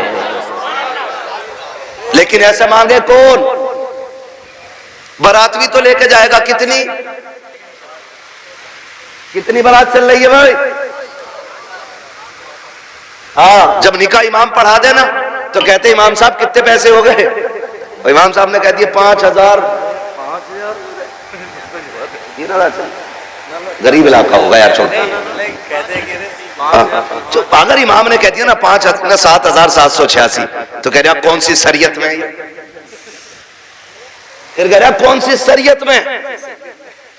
अब तुझे शरीयत याद आई? तेरा बाप जो हराम के खाने खिलाने के ये 300-400 लोग लेके आया, ये तेरे बाप की लाल किताब में लिखे? बेटियां मुर्तद हो रही हैं, जहर खा रही हैं तुम्हारे इन पापों की बुनियाद पर। बारात का इस्लाम में कोई तसव्वुर ही नहीं है, बिल्कुल तसव्वुर नहीं है। हक ही नहीं है कि बेटी वाला खाना खिलाए बारात को। लेकिन पहले सैंपल भेज रहा मुंहों के, कह रहा बोटी बिना हड्डी की होनी चाहिए, रसगुल्ले ज्यादा बड़े ना हो। क्यों? बगले लेके आएगा। इसने कौम का बेड़ा गर्क करके रख दिया है। एक बाप की बेटी जवान हो जाती है, बाप बेटी को देख के सूखना शुरू कर देता है। इसलिए नहीं कि बेटी जवान हो गई है, इसलिए सूखना शुरू हो जाता है कि बेटी जवान हो गई है। अगर कोई दरवाजे पे शरीफ आ भी गया तो बारात में हराम की खाने वाले लोग आएंगे। पहली बात तो जो भी बेटी लेने के लिए आएगा 4-5-10 लाख से शुरू होता है, उस कुत्ते का पेट भी भरना है। फिर जो बारात हराम का खाने के लिए आएगी उनके लिए भी इंतजाम करना है। हद तो तब हो जाती है जब 400 बाराती खाने के लिए बैठे हो और लड़के का बाप बगल में परस दबा करके बारात के टेबलों पे चक्कर लगा के पूछता है नमक ठीक है कि नहीं, मिर्च ठीक है कि नहीं, कोई कमी तो नहीं रह गई है। पूछना तो ये लड़की वालों को चाहिए था, ये क्यों पूछ रहा है दयूस की औलाद? इसको हक किसने दिया है कि ये खाने की कमी पता करे? और कितने बेगैरत होते हैं, उसके बावजूद भी उठ के कहते हैं नहीं जी बात तो ठीक है, खाना भी सही है, लेकिन नमक ज्यादा कर दिया गया है, मिर्च तेज कर दी गई है और बेगैरत नाक तक खा चुका है, तो खाने में ऐब निकाल क्यों रखा है? पहली बात तो ये है लड़के वालों को हक नहीं है कि वो बारात के खाने के बारे में पूछे और फिर ये कहे खाना कैसा है। सुन बेगैरत सुन, जब तुझे लगे कि तेरी बारात हराम के लुक में तोड़ लगी है तो कोने में झांक के देखना, उसी पिंडाल के किसी कोने में लड़की का बाप सहमा हुआ होगा, गर्दन झुकी होगी, बगल में हाथ होंगे, आंखों में नमी होगी, कभी बारात देखता होगा, कभी आसमान को देखता होगा, कहेगा मालिक आज लाज बचा लेना। अगर एक बाराती फाके से चला गया मेरी बेटी को पूरी जिंदगी ताना दिया जाएगा।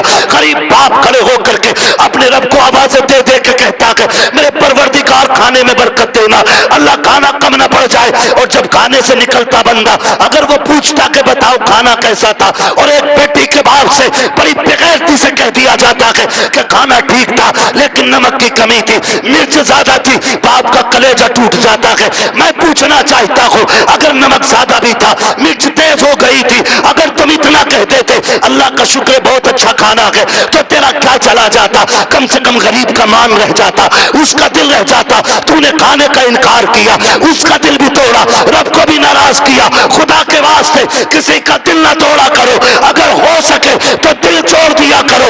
अगर ऐसा करोगे काबे वाला भी राजी हो जाएगा, मदीने वाला भी राजी हो जाएगा।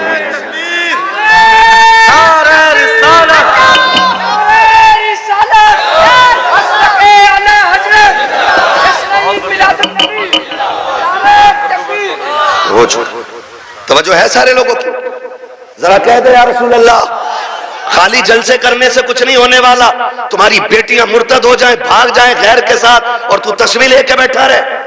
इस्लाम इसकी इजाजत नहीं देता है, इस्लाम इसकी इजाजत नहीं देता है। हर वो रास्ता बंद करो जो हमारी बेटियों को मुर्तद होने पे मजबूर कर रहा है। फला की गई हमारी थोड़ी गई ना, एक की गई तो सबकी चली गई। हो कहां पे? तुम्हें पता है? सोशल मीडिया चेक करो, लड़कियों से कलमा पढ़वाते हो, मुसलमान की प्रूफ क्या है? सूरह इखलास पढ़ रही है बच्ची, तो बताना मकसद ये नहीं होता है कि अब्दुल रशीद की बेटी है देखो कलमा पढ़ रही है। वो ये बताना चाहते हैं मोहम्मद अरबी की दीन का कलमा पढ़ने वाली हमारे धर्म में आई है। हिसाब देना पड़ेगा कयामत में इसका कि तेरे दरवाजे पे दौलत रख के घुन गई और गरीब की बेटी मजहब छोड़ के चली गई, तूने दीन के लिए क्या किया था? ऐसे लोगों की दौलत को अल्लाह सांप बना के गले में डालेगा और तब कोई पीर बचाने नहीं आएगा। लिखो मेरी बात, तेरे किए का तुझी को भरना है। रस्में बना लिए, अब्बा दफन हो रहा, बेटा कब्र पे खड़े कह रहा मेरे अब्बा की गलती हो तो माफ कर देना। क्यों? तू कौन होता माफी मांगने वाला? गलती बाप ने की थी, माफी बाप को मांगनी चाहिए। अल्लाह कहता मुंह बंद कर, किताब बंद हो गई उसकी गलतियों का हिसाब उसे देना, अब तुझे नहीं। आने दे, इस दिन का मेरा ऐलान था, कब्र में लिटा के इतना तोड़ूंगा कोई बचाने वाला नहीं मिलेगा। आज आ गया है वो दिन। मेरे बाप की गलती माफ कर देना, थप्पड़ तेरे बाप ने मारा था गरीब के, तूने नहीं मारा था। कमजोर को जलील तेरे बाप ने किया था, तूने नहीं किया था। माफी तेरे बाप को मांगनी चाहिए थी। रस्में बना लिए, खाली रस्में। यही मर्दों के हाल है और औरतें भी कम थोड़ी है। मर जा तो उसके कपड़े नोच लेती है, हाय जी माफ कर जाओ, हाय जी माफ कर जाओ। अब कुछ नहीं होने वाला, जीते जी एक दूसरे से माफियां मांग लो, जीते जी एक दूसरे से अपनी गलतियों का निपटारा कर लो, वरना कोई बचाने वाला नसीब नहीं होगा, कोई बचाने वाला नहीं मिलेगा। इसलिए कि हुकूकुल इबाद का मामला बड़ा सख्त है, बड़ा सख्त है। अपनी सी कोशिश तो करो यार। आका फरमाते तू अपनी सी कोशिश कर, फिर जहां नहीं बनेगी वहां बात बनाने के लिए मैं आ जाऊंगा। आला हज़रत फरमाते फुर्सतें दी हैं खुदा ने दामने महबूब को, जुर्म खुलते जाएंगे आका। आका मैं फ्री में जन्नत नहीं बांट सकता, माफ कीजिएगा। अगर फ्री की जन्नत के लिए बैठे हो तो मेरी जन्नत नहीं, जन्नत हसनैन के नाना की है। जन्नत उसे मिलेगी जिसे हुजूर चाहेंगे, लेकिन हम अपने आप को बदले। कितने लोग जन्नत में जाना चाहते हैं? नौजवान बताएं, नौजवानों को मैंने हाथ उठवाएं। जिनके निकाह हो गए वो हाथ नीचे कर लें, जिनके नहीं हुए वो हाथ ऊपर रखें। जिनके नहीं हुए ठीक है ना, अब हाथ नीचे कर लो आप। इतने लोग यहां बैठे, बताओ जन्नत में जाना चाहते हैं कि नहीं हम लोग? एक आसान तरीका बताऊं, आसान तरीका यह है, बिना डिमांड किए किसी गरीब की बेटी को अपने घर की इज्जत बना लो। तुम्हें मरने में देर लगेगी, रब को कब्र को जन्नत बनाने में देर नहीं लगेगी। हाँ, कितने लोग वादा कर रहे हैं इंशाअल्लाह जहेज की डिमांड नहीं करेंगे। क्या बात है, सलामत ने हुजूर आपके हाथ देखें, अल्लाह करे इस महफिल की। उन्होंने नीचे कर लिया हाथ। हाँ नहीं वो लगने गई होगी, अब्बा ने कही होगी मुंह तोड़ दूंगा तो बुलेट ना मिली तो। अब्बा भी बड़ा बेगैरत होता, हाथ नीचे करो, अब्बा याद आ गया। 1 मिनट नहीं बैठागा अब्बा को बुलेट पे ही, और अब्बा लिस्ट में सबसे ऊपर बुलेट लेके घूम रहा। हाँ 1 मिनट नहीं बैठागा बुलेट पे अब्बा को, और अब्बा के हाथ में इतनी लंबी लिस्ट है। पिलाई पूछ दिया बेड में क्या इंची वाली है, 1 दिन नहीं बैठेगा बुढ़ा बेड पे। और गरीब का जीना हराम करने में सबसे आगे है। नहीं अब्बा ही कर रहा है, तो कितने लोग जन्नत में जाना चाहते हैं? नौजवान जरा बताएं, मैं आसान तरीका बता रहा हूं। सारे जाना चाहते हैं ना? हाथ नीचे कर लो, खुदा सलामत रखे। पूर्व ससुर के देने से नहीं पड़ती है, किसके देने से पड़ती है? बहुत कमजोर लोग हो यार। हमारा रब कौन है इतना पता है ना? तो फिर बोलो किसके देने से पूर्व पड़ती है? तो ससुर से मांगना चाहिए कि अल्लाह से? बोलो किससे? तो इसे कुत्ता ना कहूं जो ससुर के आगे यूं कह रहा 10 लाख चाहिए, कोई दिक्कत ना ना। कुत्ता वो खाता जो फेंका जाता है, और ये कुत्ते से बदतर है जो छीन के ला रहा है। कितने ऐसे लोग हैं ना, कितने होशियार होते हैं, इतने होशियार होते हैं। रिश्ता करा दो साहब, कोई डिमांड करना ना, कुछ ना, खाली लड़की दिलवा दी। खाली लड़की मिल गई, फिर बिचौलिया आके कहता सुनो कि हाँ कि लोग बड़े अच्छे शरीफ है, कुछ भी ना मांग रहे, लड़की कह रहे लेकिन यार तुम कुछ गैरत करियो। बिचौलिया भी बड़ा बड़ा बना हुआ पड़ा, अगर इसकी कुटाई का नंबर आ गया ना तो कोई बचाने वाला नहीं मिलेगा। कोई बिचौलिया, सबको नहीं कह रहा हूं, जो अच्छे वो तो अच्छे ही है, एक दूसरे का मुंह ना देखा करो, मुझे दोनों ही चोर लगते हैं। फिर तो कह रहा तुम्हें पता लोग तो बहुत अच्छे हैं लेकिन थोड़ा सा ख्याल करियो। क्या ना गाड़ी कौन सी निकाल ले? तो गरीब बंदा कह रहा है कि हाँ एस्प्लेंडर निकालने के ना, वो लड़का कह रहा था यार वो बुलेट हो जाती ना तो अच्छी थी। ऐसे भीख मांग रहा, कैसे फेर डाल के भीख मांग रहा। जो दरवाजे पे आके कहता भीख मांगता, वो भी कहता खुदा तेरी नस्लों को आबाद रखे, तेरी औलाद सलामत रहे, तेरी नस्लें बरकत होती रहे। हैं भीख मांगने वाला भी ये कह रहा, और ये डायरेक्ट कह रहा ना बुलेट हो जाती तो अच्छी थी। लड़के का मन जो है ना थोड़ा बुलेट को हो रहा, और तुम पे ना हो पैसे तो हमसे ले लो। तो लड़की वाला गैरत करके कहता ना यार हम ही डाल देंगे। इसका काम सीधा बुलेट करवा दी एक बार में। जब शादी के 4 दिन रह गए तो कह रहा खाने में क्या दे रहे हो? सुना खाली कोरमा कर रहे हो, क्यों कबाब खागा? बेगैरत कहीं का कह रहा कोरमा कर रहे हो खाली, क्यों? उसकी कलेजी भुनवा ले लड़की के बाप की। बेटे पैर थोड़ा जलसा है, कह रहा खाली कोरमा कर रहे हो कि हाँ करना। वो ये कह रहे थे ना बिरयानी भी हो जाती और थोड़ा हलीम और बढ़ा दियो। अब तो ये चल ही रहा, फेफड़े निकाल दिए बेटी वालों के, ऐसी कंडीशन कर देते। अभी कुछ दिन पहले की बात थी, एक न्यूज शाये की गई, एक बाप ने बेटी की शादी से 4 दिन पहले फांसी लगा ली। क्यों फांसी लगाई? तारीख का ये बाप इस दौर के कलंक बन करके माथे पे चमकता रहेगा, सिर्फ इसलिए कि जब बेटी के निकाह के 3 दिन बाकी रह गए थे तब ससुराल वालों ने लिस्ट बनाकर जहेज की भेजी। उसमें महंगे महंगे सामान भी थे। गरीब बाप जब शाम को घर पे आया, खाने के लिए बैठा तो लुक़्मे हलक से नहीं उतरे। बेटी बेटी होती है समझ गई। अब्बा बात क्या है, क्यों नहीं खा रहे हो? कहा बेटी कुछ नहीं है। अल्लाह अकबर बेटी कहती है अब्बा मेरी वजह तो नहीं है? कहा नहीं बेटी तेरी कोई वजह नहीं है। तारीख गवाह है कि वो बाप जो दिन भर ठेला लगाता था, जिसको बाप की बेटे की रुखसती करनी थी, उस बाप ने रात के सन्नाटे में फांसी लगा करके अपनी मौत को गले लगाया। अगले दिन लाश जब उतारी गई, जेब के अंदर से कागज मिला, उसमें लिखा हुआ था मेरे रिश्तेदारों मैं इस लायक नहीं हूं कि तुम्हारी खुशी पूरी कर सकूं, और बेटी को नाकामी का चेहरा नहीं दिखा सकता था, इसलिए मैं दुनिया छोड़ के जा रहा हूं। अगर मेरी लाश तुम्हारे काम आ जाए तो इससे फायदा उठा लेना। तुम्हें खुदा का वास्ता इन हालात में बेटी वालों को मत लाओ। लब्बैक लब्बैक या रसूल अल्लाह, लब्बैक।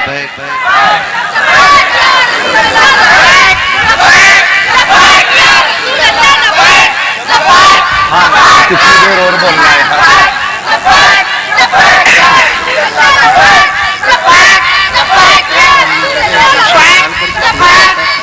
कह रहे हैं बहुत लंबी मौजूद चलती। खुदा सलामत रखे, अल्लाह जवानों के इश्क को सलामत रखे। ठीक है ना, तवज्जो है सारे लोगों की। तो मैं बेटियों से कहना चाहूंगा आखिरी बात, हुजूर ना होते ना तो तुम्हें ये इज्जतें मिलती ही नहीं। बेशक बेशक। मर्दों से भी एक बात कह के जाना चाहूंगा, खुदारा फाके मर जाना, लेकिन लालच में बेटियों से कभी किसी की नौकरी ना कराना। फाके मर जाना बहुत अच्छा पैगाम है, लेकिन बेटियों से कभी किसी की नौकरी ना कराना। अल्लाह ने फरमाया कुरान में रिजालु कव्वामून अलन निसा, हमने मर्दों को औरतों पे हाकिम बनाया। ये जूता फेरने के लिए हाकिम नहीं बने हो तुम, ये औरतों को मारने के लिए हाकिम नहीं बने हो। ये जो बाजुओं में ताकत दी गई है ना, ये कुत्तों की तरह खाने के लिए नहीं बल्कि शेरों की तरह खिलाने के लिए दी गई है। शेरों की तरह खिलाने के लिए दी गई है, शेरों की तरह। तो अपनी बेटियों को खुद कमा के खिलाओ, ना कि मनहूस बन के उनकी कमाई बैठ के खाओ। हमारी बेटियां प्रमोशन के लिए कपड़े उतरवा देती हैं, ड्यूटियां बचाने के लिए कपड़े उतरवा देती हैं। जब कोई कहता ना मेरी बेटी फला नेता की असिस्टेंट है तो खून के आंसू रोते हैं हम। मैंने कहा तू क्या जाने तेरी बेटी कहां फंस गई है। काश तू जानता तो अपनी बेटी को फाके से मारना तो गवारा करता, लेकिन किसी कुत्ते की चौखट पे नौकरी कराना गवारा नहीं करता। गलती की हमने, गलती की। आजादी के नाम पे बेटियों की इज्जत चली गई। बेटी तुझे बताऊं, तू कुछ भी नहीं थी तो मेरे नबी ने कहा मेरी फातिमा मेरे जिगर का टुकड़ा है, तो हर अमीर गरीब बाप तुझे अपने जिगर का टुकड़ा कहने लग गया है। हाय हाय हाय हाय हाय।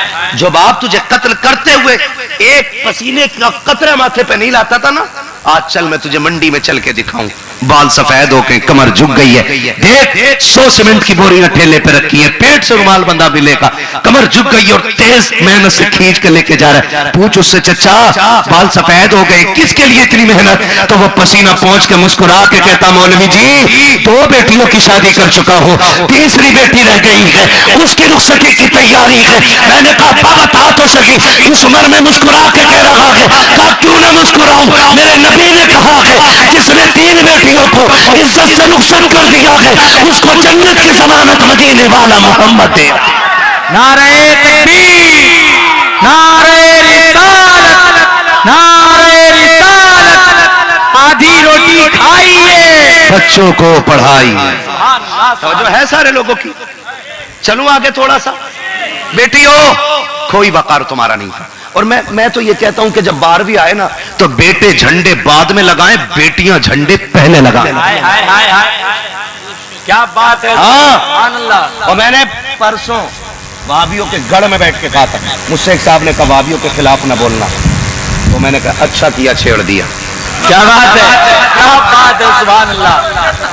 हाँ, अच्छा किया छेड़ दिया। वो मैंने झंडा गाड़ा उनकी झोपड़ी में मसला के आला हजरत का कि जब तक जिंदा रहेंगे सोचते रहेंगे कि सब आ जाए, ये बरेलवी मौलवी नहीं आना चाहिए। क्या बात है, क्या बात है। एक सीधी बात कही थी माजरत के साथ, ये बड़े लोग बैठे हुए इनको इतनी देर इंतजार नहीं कराना चाहिए, है ना। ये अलग बात है, खामोश खड़े रहते हैं, फिर भी जो लोग बड़े हैं वो बड़े रहते हैं। ऐसे असलाफ से मिलता है हमारा शजरा जिनके कदमों में कई ताज पड़े रहते हैं। बहुत बड़े लोग हैं, लेकिन मैं आपसे कुछ बताना चाह रहा था। मैंने एक बात कही और आप भी कान खोल के सुन लें। हर उस शख्स को मिलाद का झंडा लगाना चाहिए जिसके घर में बेटियां मुस्कुरा रही हैं। बस ये फाइनल बात है। तो फिर क्या गलत कह दिया मेरे इमाम ने? हमारा एक एक बाल कर्ज रिसालत में डूबा हुआ है। कर्ज मेरे महबूब के एहसानात का हमारे ऊपर है। इतने बाल हमारे जिस्म पे नहीं जितने हुजूर के कर्जे हमारे ऊपर है। ये सच्ची बात है।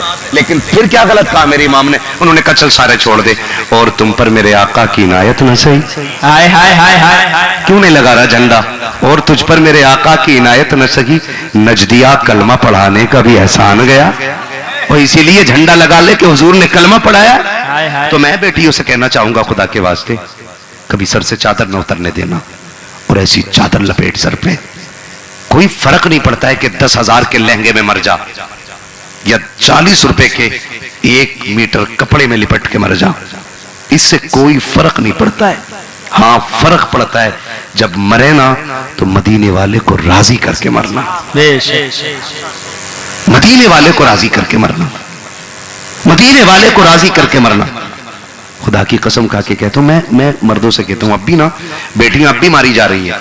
अभी कल का अखबार मैंने देखा, नौजायदा बच्ची को, नौजायदा बच्ची यानी कि पैदाइश के तुरंत बाद उस बच्ची को ना किसी ने ना मुंह में पत्थर डाल के ना और उसे जिंदा दबा दिया था,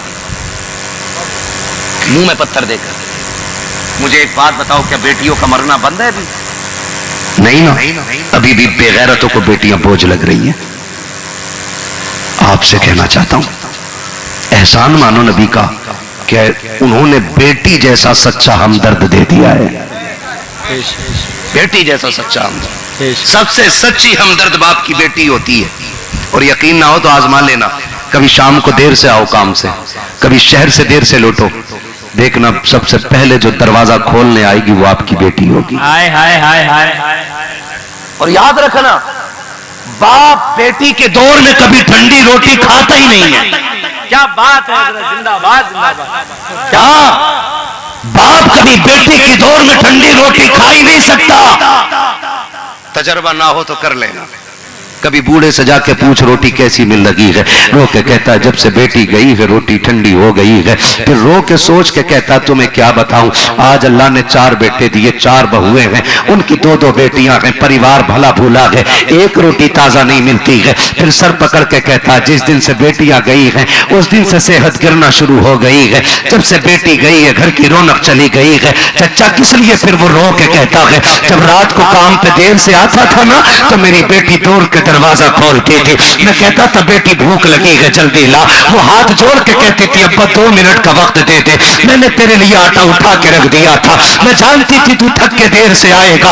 अब्बा सबने गर्म रोटी खाई है, मेरा बाप ठंडी रोटी खाए, बेटी कैसे गवारा करती, अब्बा जी थोड़ा वक्त दे दे। बेटियां ये कह के चूल्हे पे दौड़ जाती है, वो कहता आज भी बेटी का दौर याद आता है कि 1-1 बजे उठ करके बेटियां ताजा रोटी खिलाया करती थी। तुम्हें क्या बताऊं, जब से बेटियां गई है बाप की राहत चली गई है, जब से बेटियां गई है बाप का सुकून चला गया है, जब से बेटियां गई है बाप का हमराज चला गया है, जब से बेटियां गई है बाप का हमदर्द चला गया है। और तारीख का कितना प्यारा बाप लिखा गया है। अभी एक बेटी ने अपने जिगर का टुकड़ा काट करके अपने बाप को दिया है। इंटरव्यू में जब पूछा गया कि तूने जिगर दिया के बाप को, मर जाती तो क्या होता, उसने कहा काश मेरे बाप ने दिल मांग लिया होता, मैं तो दिल दे देती, का जिंदगी नहीं चाहती। उसने कहा पागल है तू, ये जो जिंदगी है ये मेरे बाप के एहसान के बोझ तले दबी है। नारे तकबीर।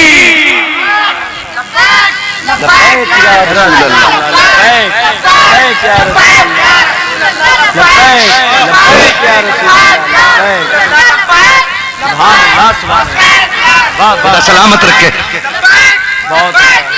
मुझे बड़ा लंबा सफर करना, यकीन करें साहिल भाई का इतना बड़ा प्रेशर था, मैं आज किसी मंत्री के कहने पे भी नहीं आता, क्योंकि मैं एक अपनी बड़ी गहरी शादी में से खाली यूं गया और यूं लौट आया, क्योंकि इनका प्रेशर बड़ा लंबा था। और ऐसे ही नहीं, मुझे अभी ना कल जाके सीवान में तकरीर करनी है, भाई कार जाना है मुझे, सफर मेरा छोटा नहीं है। मगर मैं अल्लाह की कसम खा के कहूँ हमारी थकन न कभी मुर्गों से, बादामों से, काजू से, इन चीजों से कभी नहीं उतरती है। हमारी थकन उतरती है तो सुभान अल्लाह से उतर जाया करती है।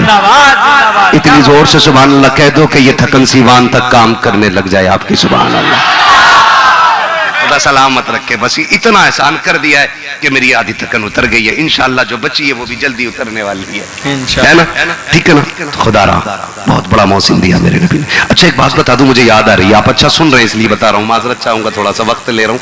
जब इन्होंने बैठाई दिया है तो ले लो थोड़ा सा वक्त, घूर के ना देखो, चलो सजरा सुन लो, बात खत्म करो। इंशाअल्लाह जो रह गई है ना वो कभी फिर कर ली जाएगी, ठीक है ना। ना बस सुन ले, 1.5 घंटे के बाद ना अरे बड़ा लंबा सफर हो जाएगा, बड़ा लंबा सफर हो जाएगा। खुदा आपको सलामत रखे। बस थोड़ी सी मेरी बात सुन ले जो मैं कहना चाहता हूँ, है ना, बुलाओ नगों से पाक, ठीक है ना। तो ये तो उनकी मर्जी है वो कब बुलाए, बेशक, मगर इंशाअल्लाह कभी तो बुलाएंगे, कभी तो बुलाएंगे। ये नस्ल करीमों की लजपाल घर है, ठीक है ना। बस मैं जो बात बताना चाह रहा था, मैं इस टॉपिक को पूरा कर लूं, ठीक है, इस टॉपिक को पूरा कर लूं। आप अगर गौर करें, बेटी दे के रब ने बहुत बड़ा एहसान कर दिया है, बेशक बहुत बड़ा एहसान कर दिया। इतना बड़ा एहसान किया है, आपके 100 साल की इबादत को ये नहीं कहा कि आपकी 100 साल की इबादत आपके और जहन्नम के बीच की दीवार है, लेकिन जब बेटी दी तो ऐलान किया कि बेटियां बाप और जहन्नम के बीच में एक दीवार होती हैं। अल्लाह, दीवार होती है। ये आए तो मुंह ना बिगाड़ना, ये आए तो मुंह अच्छे कर लेना। जो भाई बैठे ना, मैं एक बात कह के जाऊं, ये भी बहुत बड़ा एक अलमिया है। बाप के इंतकाल के बाद ना बेटियां लावारिस हो जाती हैं, क्योंकि भाई बीवियों में उलझ के रह जाते हैं। तो बीवियों से भी कहूंगा हाथ जोड़ के, तू आज किसी के घर की बीवी है ना, तो कल किसी के घर की बहन भी थी ना तू, तेरा भी तो अपना खानदान है, तेरा भी तो अपना रिश्ता है ना, तेरे भी अपने रिश्ते में बाप है, भाई है, बाप है। तू अपनी भाभी को ताने देती है कि नहीं नहीं मेरे भाई को हमसे जुदा मत कर, तो फिर तू किसी के भाई को बहनों से जुदा क्यों कर रही है? बहनों से भी ये कहूंगा, खुदारा ख्याल कीजिए, किसी बेटे को मां से अलग न करना, इसलिए कि अगर तेरी जन्नत तेरे शोहर के कदमों में है ना, तो तेरी शोहर की जन्नत उसकी मां के कदमों के नीचे है। अपनी जन्नत बचानी है ना, तो उसकी ना लुटने देना। अगर उसकी गई तो फिर तेरी भी गई। सीधी सी बात बेटियों से मेरी इतनी सी है, इतनी सी। अपनी भी बचा लो और उनकी भी बचा लो, अपनी भी बचा लो और उनकी भी बचा लो। तो ये जो झगड़े, आपसे कहूंगा बाप चला जाए ना, तो बहनों को लावारिस मत होने देना। हमसे लोग कहते हैं कि मौलाना अब्बा चले गए हैं, कोई वजीफा बना दो, ख्वाब में देखना चाह रहा हूं। मां की बड़ी याद आ रही है, जब से गई है ना कब्रिस्तान बड़ी याद आती है। मैं कहता हूं जी मैं कोई वजीफा नहीं जानता कि कब्र पे बैठूं और मुर्दा निकल आए। मैं बस इतना जानता हूं अगर मां की याद आए ना और मां कब्रिस्तान में हो, एक छोटा सा काम करना, एक दिन छुट्टी करना और सारी बहनों को दावत देना। जो समझ गए अल्लाह उन्हें सलामत रखे। सारी बहनों को दावत देना और एक दस्तरखान लगाना, खुद भी बैठना, बहनों को भी बैठाना और उनसे हंस हंस के बातें करना। फिर देखना किसी के चेहरे में मां मुस्कुरा रही होगी, किसी के लहजे में मां का तेवर होगा, किसी की बात में मां का अंदाज होगा। और कोई डांट के कहेगी चल पगले, तो किसी की डांट में मां डांट रही होगी। कसम खा के कहता हूं, जो नजारे तावीजों से नहीं हो सकते हैं, वो घर की एक दावत और एक दस्तरखान पे कराता है। नारे तकबीर, नारे रिसालत, अज़मते वालिदैन, अज़मते वालिदैन, नारे तकबीर, नारे रिसालत। और बहनों पारसा हो जाओ, नेक हो जाओ, इतनी नेक हो जाओ कि तुम्हारी गोद में आने वाला सलाहुद्दीन अय्यूबी बने। इतनी पारसा हो जाओ कि तुम्हारी गोद में आने वाला कोई मोहम्मद बिन कासिम बन के उभरे। इतनी नेक हो जाओ कि तुम्हारी गोद में जो आए वो गुलाम आला हजरत आए। इतनी मुत्तकिया हो जाओ कि तुम्हारी गोद में अलाउद्दीन साबिर कलियरी का चाहने वाला आए। इतनी पारसा हो जाओ। जब तुम पारसा हो जाओगी ना, तो तुम्हारी गोद की तहारत की कसमें आसमान उठाएगा, तुम्हारी पारसाई की कसमें जमीन का जर्रा जर्रा उठाएगा। वो कहा था ना किसी ने, तरदामनी पे शौक हमारी न जाइए, दामन निचोड़ दे तो फरिश्ते वुजू करें। हाँ जी, वो भाई खुदा आपको सलामत रखे। आप अपने रवैये बेहतर करें, बेटियां अपने रवैये बेहतर कर लें। सुने, माँ पारसा, इतनी पारसा कि गैर महरम को न देखे, किसी से बात न करे, नाजायज चीज न सुने, जिसके नेक अमल की बुनियाद पे गूंगा, अंधा, बहरा, लूला, लंगड़ा सब कह के निकाह किया गया हो।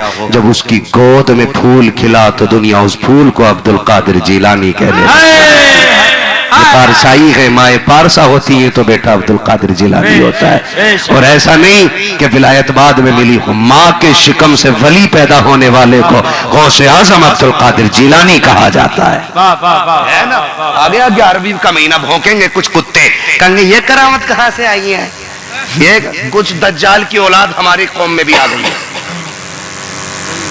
हाँ भाई, मैं एक दिन वो वाकया बयान कर रहा था कि सरकार को से पाक ना बचपन में उछलते थे तो सूरज के अंदर चले जाते थे। ए मौलवी, वो भी हमजदी, हाँ हमजदिया से पाक, तगड़ा मौलवी। कह रहा ये झूठ है, समझ में आने वाली बात नहीं। उस गधे से बताओ करामत होती वो है जो अकल के खिलाफ हो। हाय हाय हाय हाय हाय हाय हाय हाय हाय, तो फिर करामत ही क्या हो जाए। क्या बात है, मुझे बता तो सही। तो उसने बड़ी बातें की, मैंने फिर उसको लिखा। मैं वैसे इन कुत्तों के मुंह नहीं लगता। क्या बात है, क्योंकि भौंकने वाले कुत्तों को डांटोगे तो सफर आगे नहीं होगा। मौलाए कायनात मौला अली फरमाते, हिरन शेर से ज्यादा तेज दौड़ता है लेकिन फिर भी पकड़ा जाता है। क्यों? कहा वो पीछे मुड़ के जो देख लेता है। हाय हाय हाय हाय, अगर पीछे मुड़ के न देखे तो कभी शेर के हिरन हाथ नहीं आ सकता है, तो जो मुड़ के देखेंगे वो पीछे रह जाएंगे। तो जमील कादरी, हाय हाय हाय हाय, जिन्होंने कहा था मैं वसुन्नी हूं जमील कादरी, मरने के बाद मेरा लाशा भी पढ़ेगा अस्सला, तो उन्होंने उस वाक़े को तहरीर फरमाया।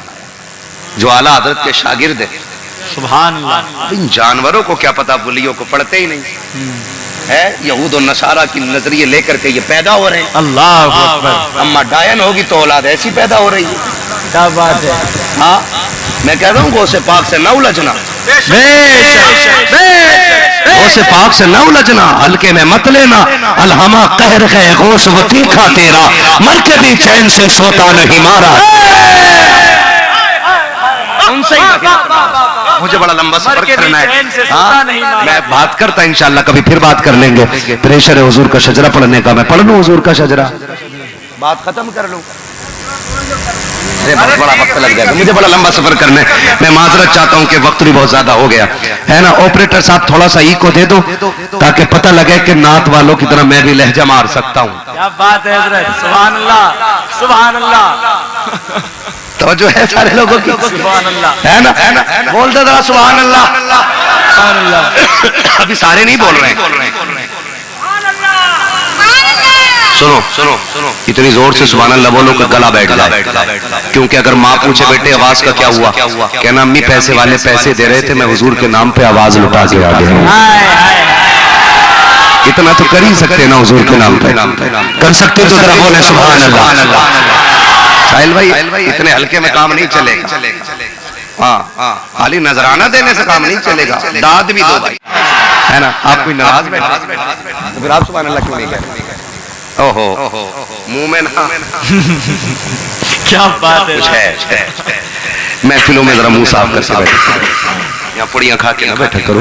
हुजूर की महफिल है, साफ रखा करो मुंह को। हजार बार बशोयम दहन से मुश्को गुलाब, हुनूज नामे तू गुफ्तन कमाले दे अदबी। हुजूर के नाम के लिए अपने रसूल, ठीक है ना। फिर पढ़ सकते हो तो बोले मेरे भाई सुभान अल्लाह। हाय हाय हाय, और जोर से बोले सुभान अल्लाह।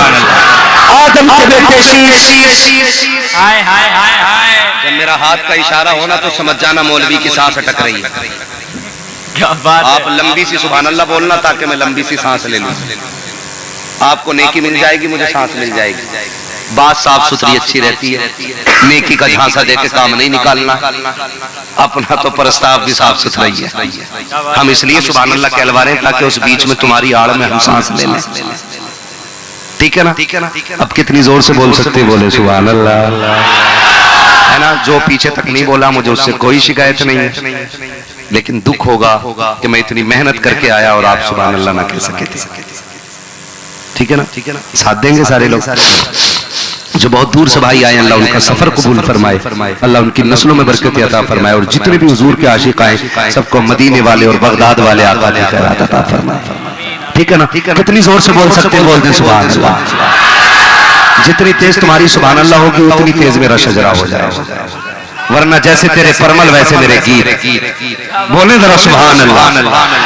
आदम के बेटे शीश, शीश के बेटे यानस, यानस के बेटे कैनान, कैनान के बेटे मेलाइल, मेलाइल के बेटे ब्यारत, ब्यारत के बेटे इदरीस, इदरीस के बेटे मुतवश्शिक, मुतवश्शिक के बेटे लबकने के नाम, लबकने के नाम के बेटे नूह, नूह के बेटे साम, साम के बेटे जुलाल, जुलाल के बेटे सालिह, सालिह के बेटे आबिद, आबिद के बेटे दाता, दाता के बेटे रावा, रावा के बेटे सारू, सारू के बेटे नाखुन, नाखुन के बेटे तालिह, तालिह के बेटे इब्राहिम खलीलुल्लाह, इब्राहिम खलीलुल्लाह के बेटे इस्माइल ज़बीहुल्लाह, इस्माइल ज़बीहुल्लाह के बेटे केदार, केदार के बेटे अबान, अबान के बेटे हमल, हमल के बेटे साबित, साबित के बेटे सलमान, सलमान के बेटे रईसा, रईसा के बेटे इलियासा, इलियासा के बेटे और के बेटे हव्वा, हव्वा के बेटे अदनान, अदनान के बेटे मोइद, मोइद के बेटे नदार, नदार के बेटे मोइद, मोइद के बेटे नदार, नदार के बेटे मुदल, मुदल के बेटे इलियास, इलियास के बेटे मुदरिका, मुदरिका के बेटे खदीमा, खदीमा के बेटे किनाना, किनाना के बेटे किनाना के बेटे नदम, नदम के बेटे मालिक, मालिक के बेटे फार, फार के बेटे खालिद, खालिद के बेटे लुई, लुई के बेटे काब, काब के बेटे मुल्ला, मुल्ला के बेटे किलाब, किलाब के बेटे कुसै, कुसै के बेटे तिमना,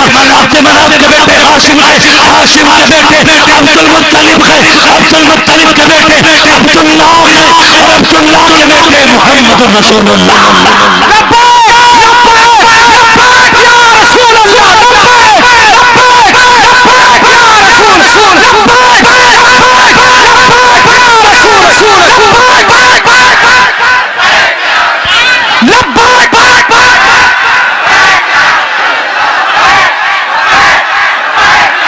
सुभान अल्लाह, सुभान अल्लाह।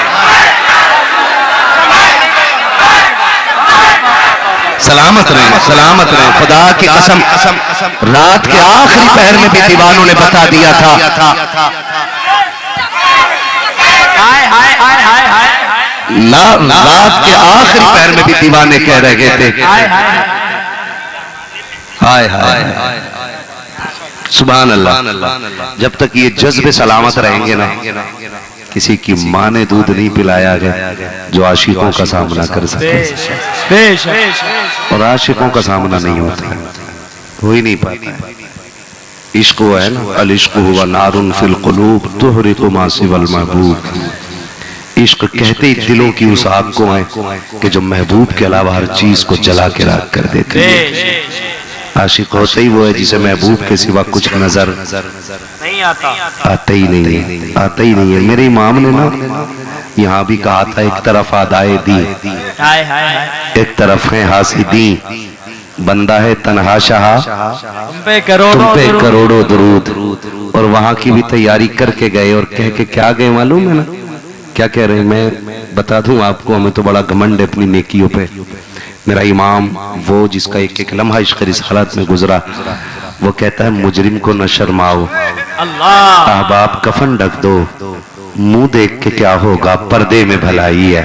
और फिर खुद ही कहते हैं उम्मीद और एक आस जगाई, और खुद कहते हैं एक मैं क्या मेरे इस यहाँ की हकीकत कितनी, मुझसे 100 लाख को काफी है इशारा तेरा।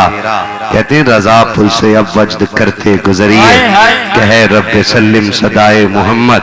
और फिर जब वजद में आते हैं तो कहते हैं काश मैशर में जब उनकी आमद हो और भेजे सब उनकी शौकत पे लाखों सलाम, तो फिर मंजर ये हो कि मुझसे खिदमत के कुदसी कहें हाँ रजा मुस्तफा जाने रहमत पे लाखों सलाम, है ना। फिर जब ये रंग आए और इसी रंग में जियो, तो फिर तुम्हारे कफन, तुम्हारे जनाजे, तुम्हारी रूहें ये कहेंगी तड़प के, लहद में इश्क रुखे शह का दाग लेके चले, अंधेरी रात सुनी थी